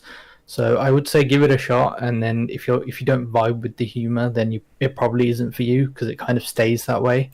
But if you're okay with like the random craziness and like showing an aspect of it, then it's definitely like worth trying because like it's a day production show, so it looks great. So I would say loves it, and more power to him. I mean, yeah, I can see, like I'm definitely on the more positive side, which is why I'm still watching it. But I can see why someone would dislike it, but I could also see why someone would love this show. So I would say if you like Battle Shonen and you just want another day of production show, then definitely try it. All right. Quickly, if we hurry up in 6 minutes, then we won't be over 3 hours. Okay. Quickly, somebody tell me about Shangri-La Frontiers season something. Oh, I love Shangri-La Frontier. This show, to me, it kind of is in that same vein as like Bofuri, where it's mostly low stakes. It's just like perfectly encapsulates that feeling of like messing around and playing video games with. And like just like whoever writes this clearly knows how an MMO works. Like it's a very competently written show. Yeah, I would agree with that. Is it set in a video game? Yeah, so the whole premise is... I know nothing about it. Our main character, his in-game name is Son. He is a kusuge, which means he like goes out of his way to play really bad video games. Yeah, so like the really bad video games are like the term for it in Japan is like kusuge. So he loves completing kusuge, and he's like really good at that. Certainly short for shit game, kusuge. Yeah, it is. Yeah, yeah, it's literally just shit game. He is at the game store, and this new game has come out, touted as like the god game to end all great games, called Shangri-La Frontier, and it's like a VR MMO. And he hops in, makes his character, and is just this like nude dude with shorts and a bird head, and proceeds to just grind and grind and grind, just basically just playing through the game. He comes across like a hidden quest where he gets like teleported to this like this world of rabbits, and he meets Emil, who's like a partner with him. And apparently, like, since it's new, people don't know about it, so it like caught the attention of like the different people, like people on like the forums were asking like where it's from. The furries got a hold of it, and were like, there was the whole thing where she was like trying to learn more about the like the monsters in the world. And yeah, right now they're like preparing to go and fight this like world boss type thing that's supposed to be really, really difficult. And it's just very fun to watch. Like you can tell that the people that are making it are having a ton of fun making it. It looks really good. The action scenes are really the voice actors are having a ton of fun, and we learned that Sunraku and Emil, their voice actors, are married IRL now, which is kind of cute. So it makes all their scenes really cute. And every once in a while he'll go out of Shangri-La Frontier and like into one of his really bad games. And there's one that he's been like training in, is this fighting game that it's like a gentleman's rule that when you're fighting someone you can just like abuse all in the game. And he's been like training up this one character, which has been pretty wholesome. Just kind of like a side gig. The thing I kind of love about this show is that it doesn't try to be like you die in the game, you die IRL. Like it's very much like one of those things where it's low stakes. It uses that to its advantage. So you see like him in real life sometimes as well, like outside of the game, and then you'll see him like talk to like different people in the real world about like the game, and you'll have like sections where he plays some completely different game with like with the cast of characters, you know. So like there's like these two other characters right now that he's working with that you see him like interact in other games. So that makes it really interesting to me because you get to actually see why they have like such a natural dynamic, and it's because he's known them from like different games. Like he's played before, so it feels a lot less forced than him just being in the game, meeting someone random, and then being like best friends with them straight away. Yeah, it's very fun. And there's also his classmate who has like she's really down bad for him, and I think she's the one that got him originally into the game, or she was the one that like mentioned it to him or something. But she plays this like really strong tank, just full armored person. And it's really funny because like in real life she's really just like meek and like just a mess when she's around him, but in game like he's afraid of her character, which is really funny. Like she has some like very slow progress with him. Like she managed to get him to like accept a friend request, which was pretty funny.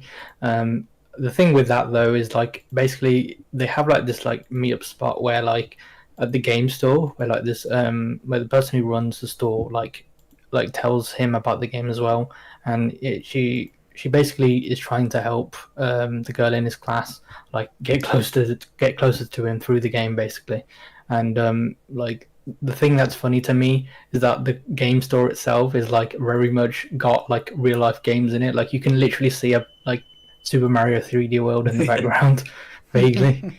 So that's cool. But yeah, generally the cast of this game is like pretty like, well, the cast of this anime is like pretty small generally. Like the reoccurring characters you generally see throughout the episodes are like returning, and there's like 3 or 4 of them that you kind of follow. Emil herself is an NPC, so she's different to like most of the other prominent cast members, where she can actually die if she dies in the game. So she would like permanently be gone, but the other characters would just respawn. So that's like an important distinction they make, that if he brings along Emil in this like latest fight against a boss, like he's actually risking her from being completely wiped from the game. Overall, it's a ton of fun. Yeah, I look forward every time an episode comes out on Sundays. It's nice. So yeah, I I recommend it. Basically, if you're like kind of scared, it might just feel like a I don't know, like normal power fantasy nonsense, like the MMM isekai like kind of thing. If you don't like that kind of thing, I'd say don't worry, because like this feels quite different. It doesn't feel like it's trying to be too serious or like try to like feel like an SAO clone. It does its own thing and it does it well. So if you like action and you just want to see like basically the vibe I would say this game this anime kind of gives off is like watching like someone do a walkthrough or like a playthrough of a game. Like it's kind of like following that, and it's just fun. It's like it's not hugely staked. It's not like super intense, but it has great fight scenes, and like you can enjoy it for just that. Yeah. Nice. I think you've sold it pretty well. I'm interested. I wanted to quickly note, because you're talking about how 2 of the voice actors in this are married, made me remember the fact that fucking Aura and Eren Yeager's Japanese voice actors are married, and both their characters got decapitated in the same week. Spoilers. Yeah, Rina Hidaka and Yuma Uchida are married, which makes the Emil, like the scenes between Sonraku and Emu, that much like more wholesome. And then there's like also that gag I remember where like Emil gets like a sort of human form, like anthropomorphic form, and like Sunraku is just like, what the hell, did I sign up for like some gal game? Like what the hell just happened here? And it's pretty funny to me because like Emil can only like keep that form for like 5 minutes. So when they're trying to escape from people trying to find the quest that leads to her, she has to like stay in that form for as long as possible.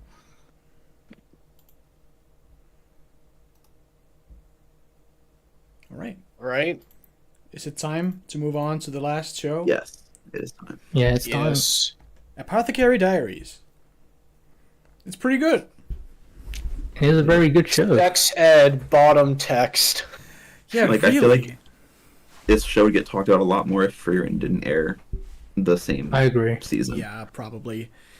I find it funny that for some reason this little gremlin is being employed by professional royal prostitutes to teach them about sex.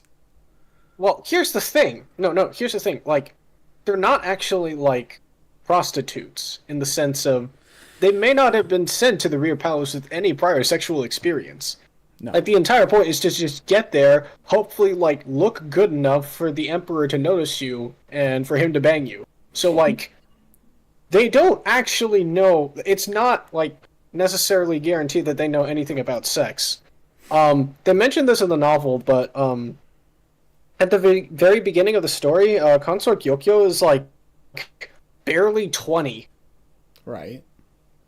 So, it actually does make sense that, they wouldn't know anything about, like, sex. I just find it very funny that, the implied Paizuri gag from episode 4 is paid off later when 2 consorts recommend Mao Mao as the sex ed teacher.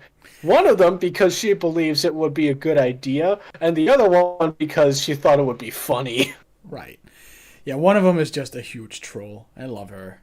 She has a great energy she brings to the table.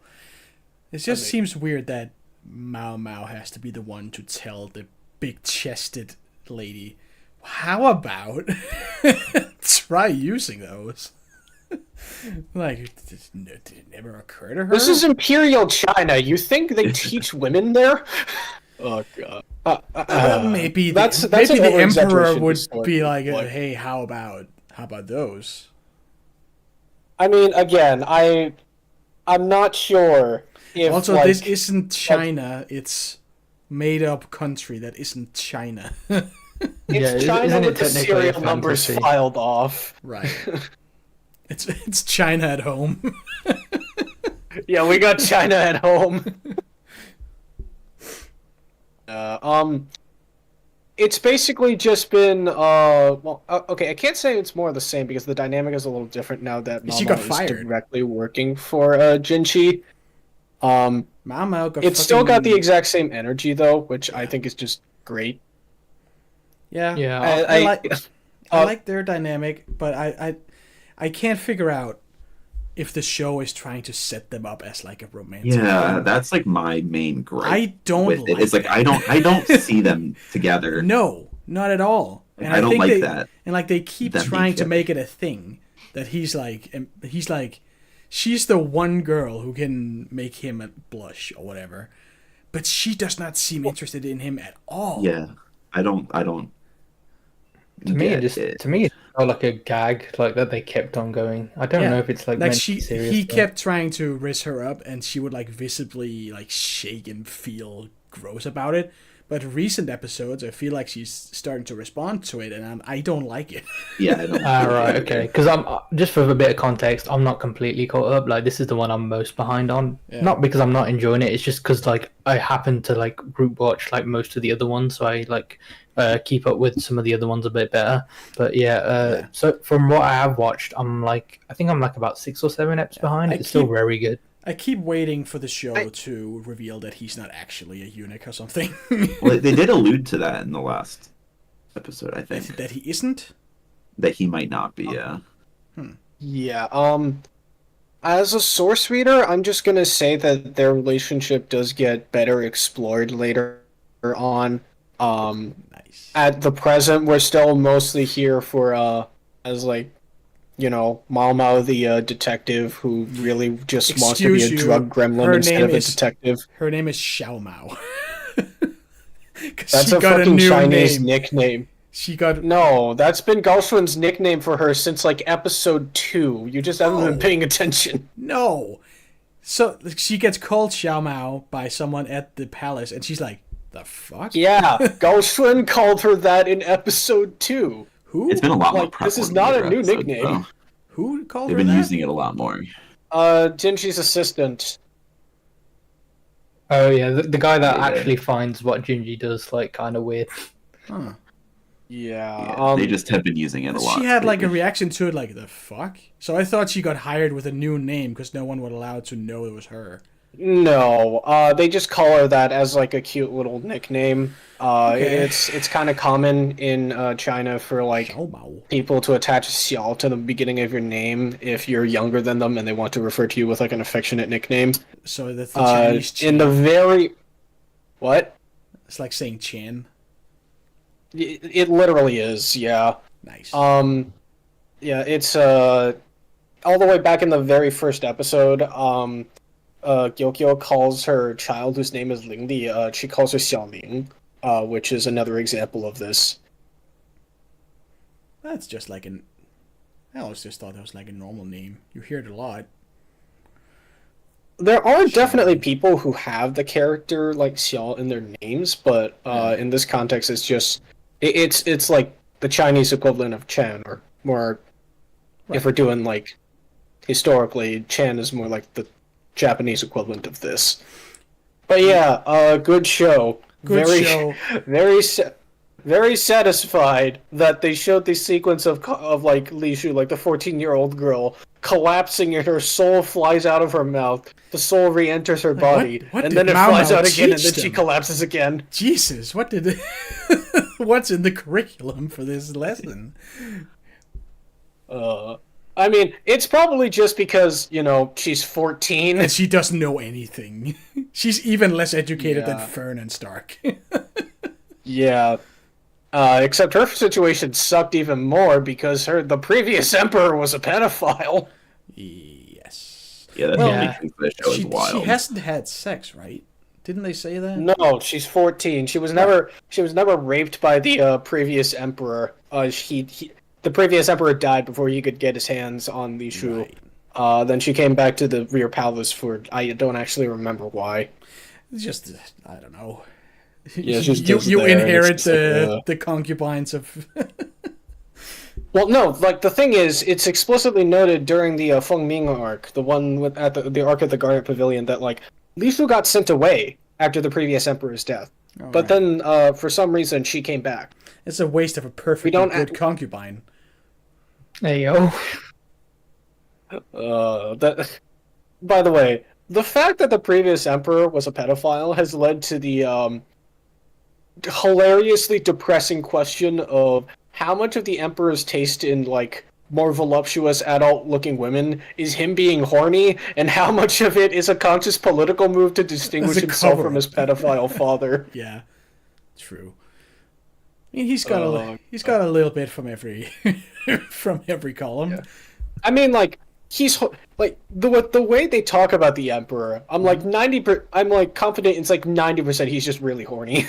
Which the one who got sent away, who is like the handsome whatever, the very androgynous, super cool one.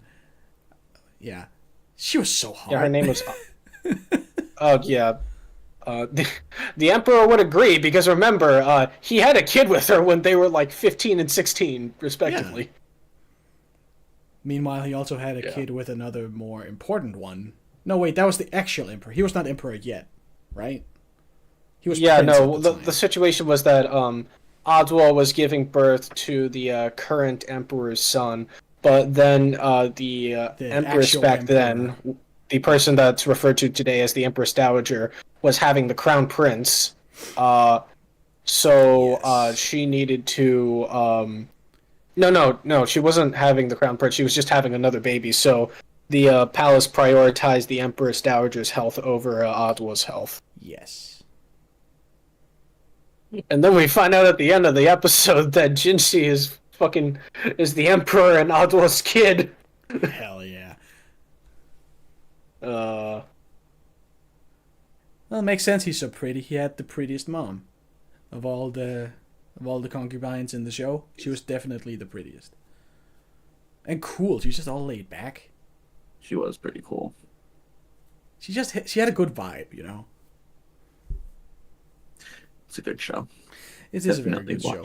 I remember being surprised when we found out that the place she was kidnapped from it's just like next door. to Shield in English dub. It's a day's travel away. I thought she was like stolen and sold to another country or something. No, it's just So that would explain why her grandfather was so like nonchalant about it. Down the road. No one. That's why no one gave a shit. Like the most recent episode I managed to watch of this was literally her with her like father or something, and it's like kind of funny that she's like with her family like after being kidnapped and just casually back with them now. Kidnapped, sold off to the royal palace. Is like I'd like to go visit home. I'll be back tomorrow. Okay, great. I love this. I love the scene where she like blackmails like Liaku into letting her leave. Where it's like, look, I can give you one night of like the best sex you've ever had, but if you don't believe me, I'm just gonna go. Right. And fucking Jinchi's reaction to not being the one she chose for the visit. Oh yeah, that is literally just the episode I finished watching. Yeah, that's great. I love his fucking expression. You did what? His brain shuts down, and then like you see Gaoshun, Hongyang, and Kyokyo outside just like laughing. Like Kyokyo is just laughing her ass off. I fucking love her. She has the best energy. Such a troll. Before we go, I would once again like to shield the English dub. I think I tried to do that earlier, but then my internet shut itself. So I'm sorry if people on stream heard me talking over you. Well, you say before. Oh, sorry. Yeah, go on. No, sorry. What? No, I was just gonna say before we go, I did have one last slot on the thing. Free space, honorable mentions. Stuff you're watching that we didn't mention, you'd like to pitch real quick? I can let you all go first. Do you mind if I just quickly... I'll use my free space to just talk about the English dub for Apothecary Diaries then. Okay. So the voice of Momo in English is Emmy Lo, who was also the English voice of Lucy from Cyberpunk Edgerunners, which is probably how you'll recognize them. They're great. I think the tough thing about Momo is that she has so many different like ranges of expression that she can have, from the drug gremlin episodes to being somber to being like deadpan and snarky. Emmy does all of that very well. Mm-hmm. They hit the dry stuff, they hit the goofy stuff. It's all very good. And meanwhile, in English, Jinchi is voiced by Mr. Manhor himself, Kaiji Tang, who is also the English voice of Satoru Gojo. Ooh. And if you've seen English dub clips of Jujutsu Kaisen, you know what I mean when I say he's Manhor extraordinaire. That's his niche.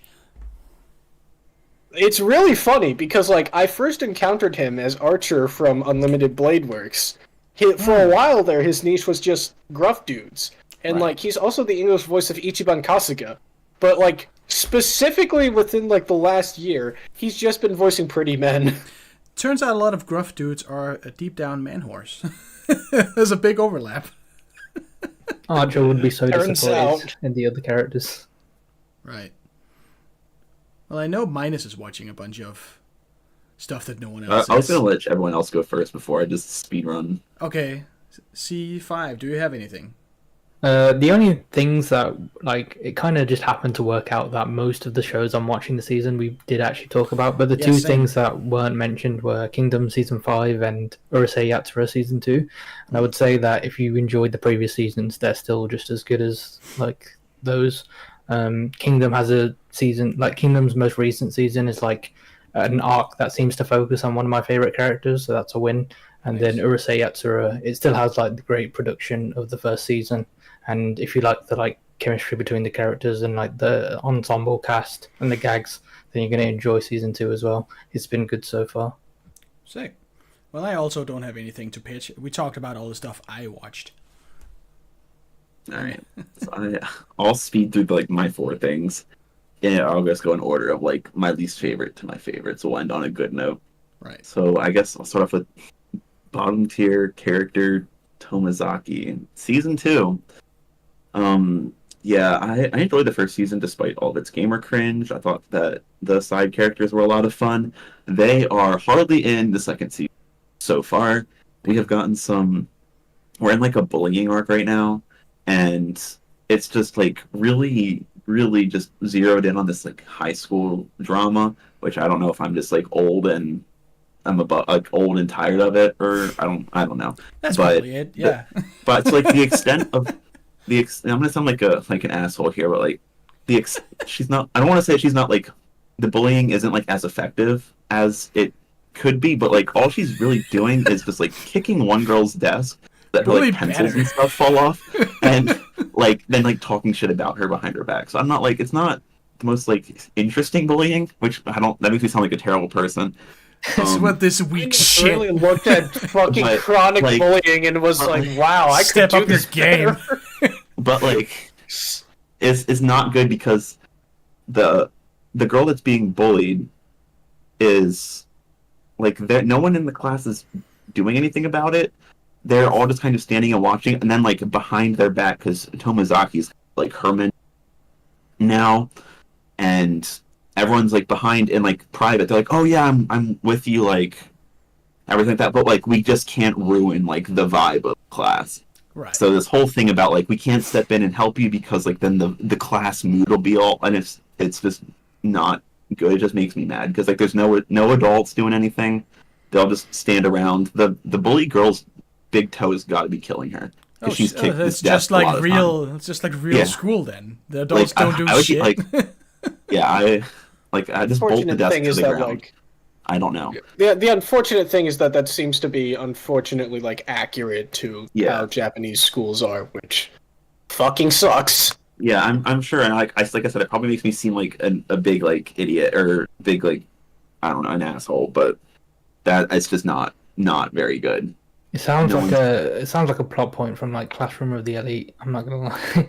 Yeah, it's like I would just bolt her desk to the ground. I don't know, but I don't know. I kind like there's not been much gamer cringe, which I can't believe I'm saying this, but I kind of miss it. Like it made the show kind of endearing, and like the like three side girls from the first season haven't really done much, and they're what I remember enjoying the most about it. So that's been kind of disappointing. Next up, the Demon Prince of Momoschi House is basically just we have Kami-sama Kiss at home.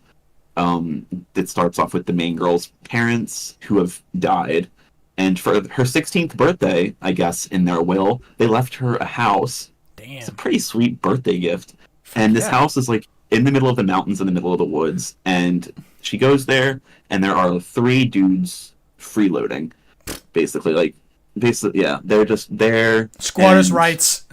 Yeah, she's like, "Why are you guys in my house? Because I have the deed to it now." And they're like, the main character Aoi and the other two guys that he's with, are Ayakashi, so they're like spirits. And it turns out that Aoi has some like contract with the house, like he can't leave the premises, and they get attacked by monsters because the monsters want the blood of the Momoschi family, and so they try to get the main girl. And so like the main character Aoi has to turn into this like silver fox named Nue, and it's very shoujo. Oh, you can't look at me, like I'm ugly and all that, but he's not. I'm And disgusting.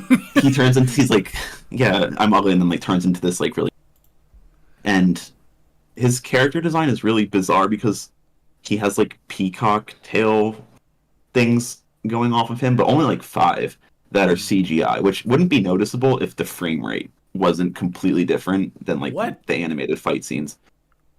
Yeah. That sounds like a mistake.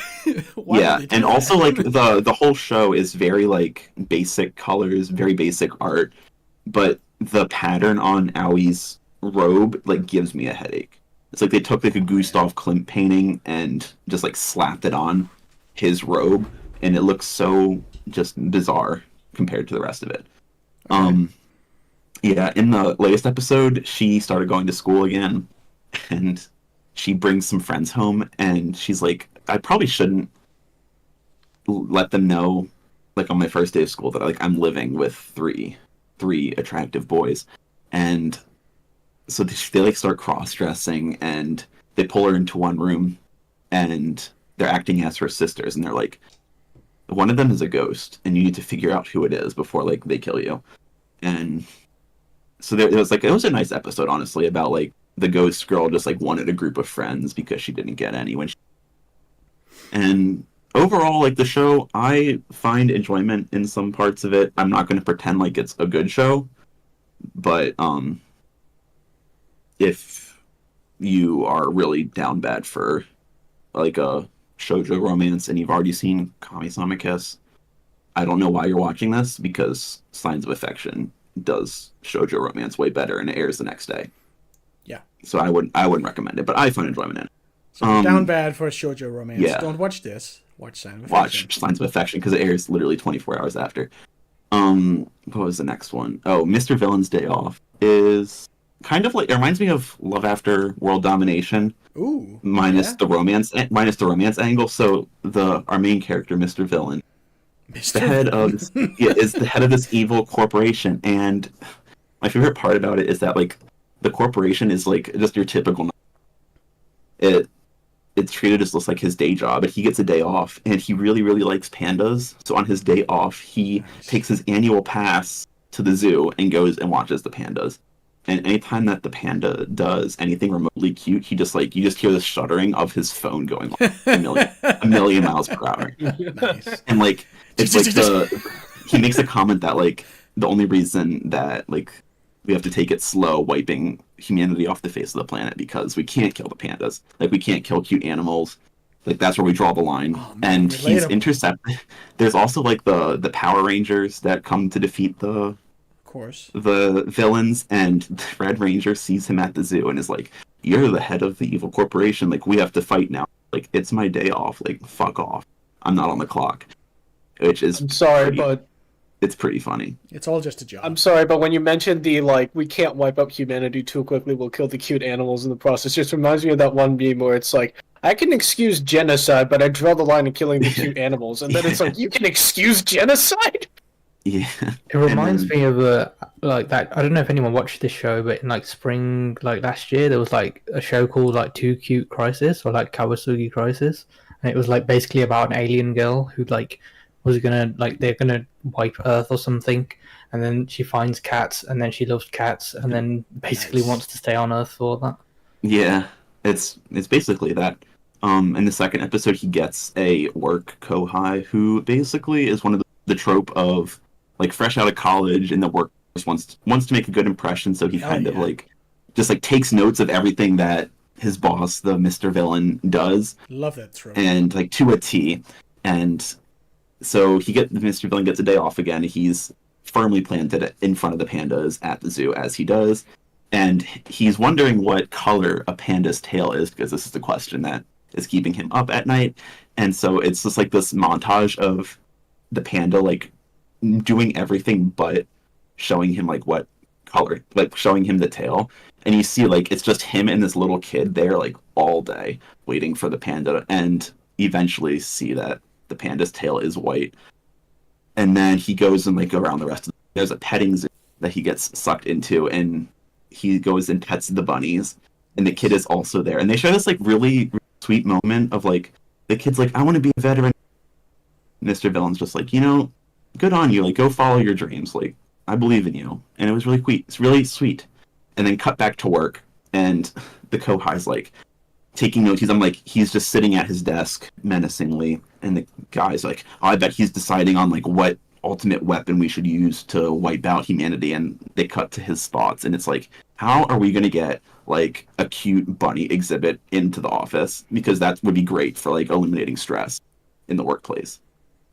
And that's the punchline of that. And it's just really like comfy, really funny, and it, like I said, it's like Love After World Domination minus the romance, but coming from the angle of the villains being the main characters. Nice.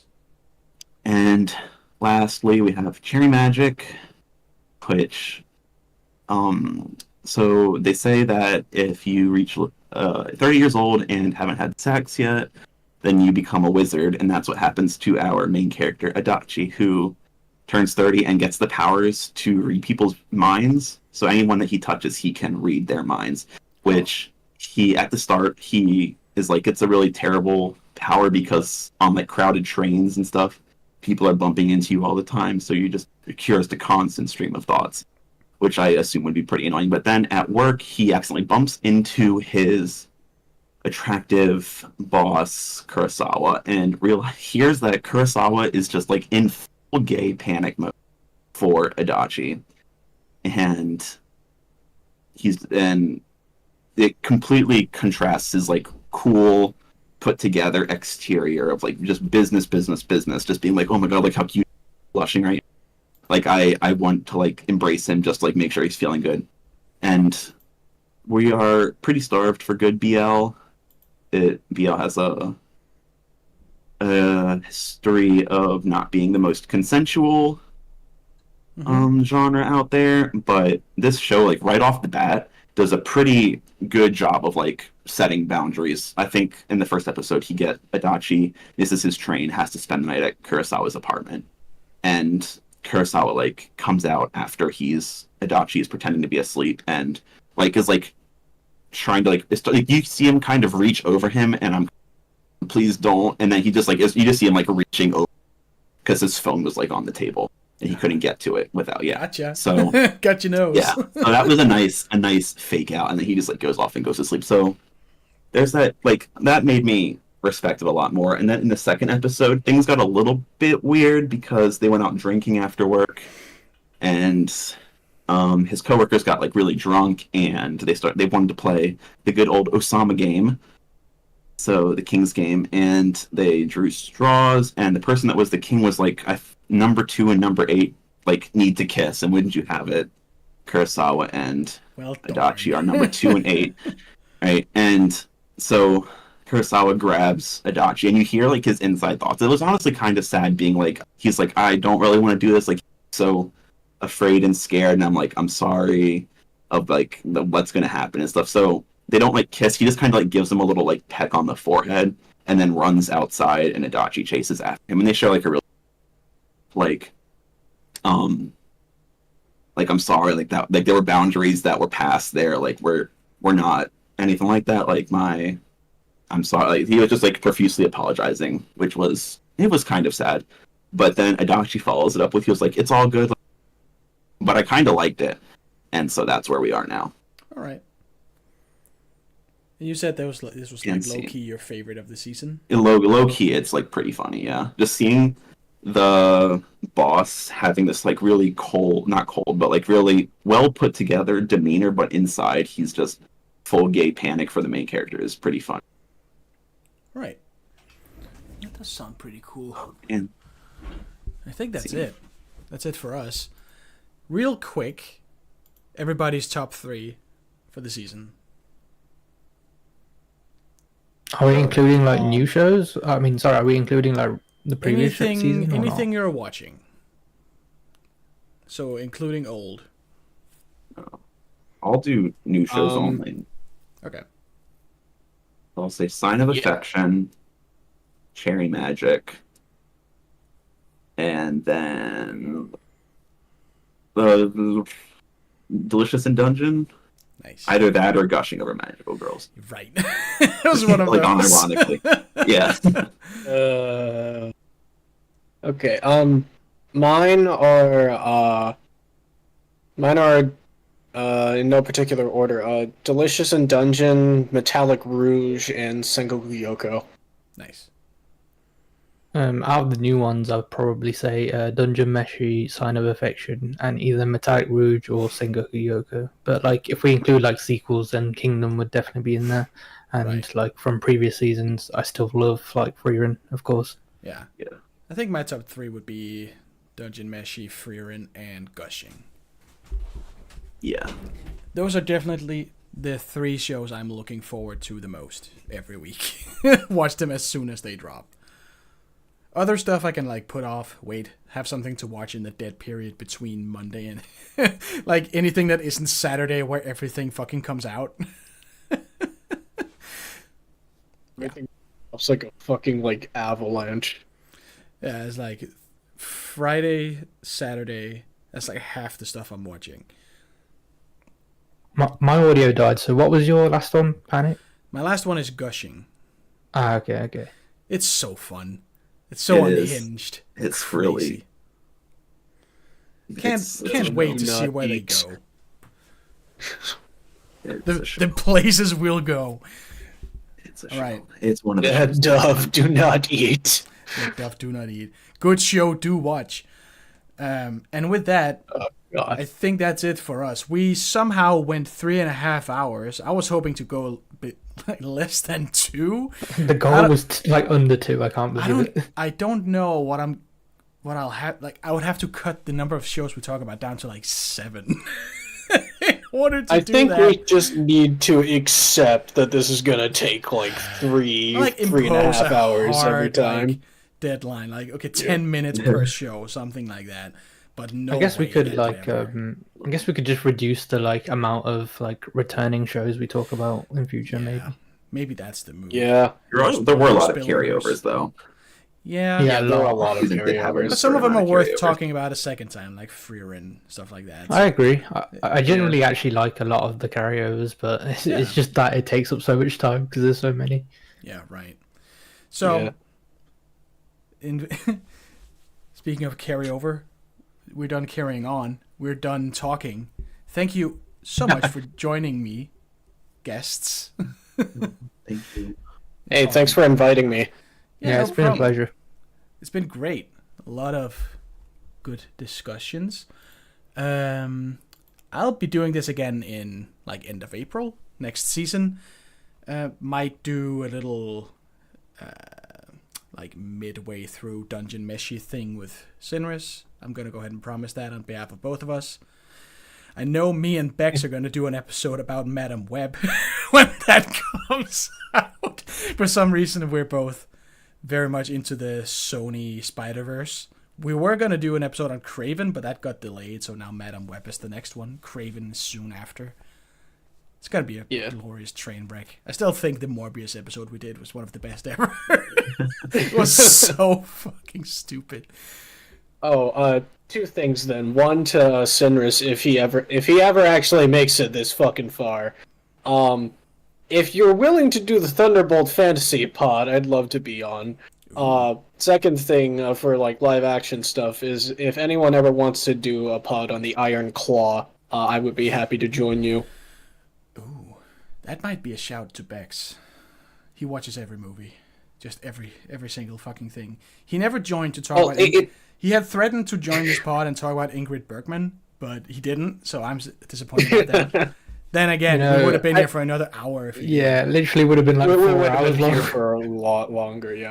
It's also like a call out to Prime because I know Prime also watches wrestling. Oh, it's a wrestling movie. Yeah. Yeah, Oh, makes sense. It's a wrestling movie. Okay, cool. Well, Yeah. with that said, thank you everybody for watching. Thank you guys for joining me, and yeah, see you next time. Goodbye. See you next time, Panic. This was real fun. Bye.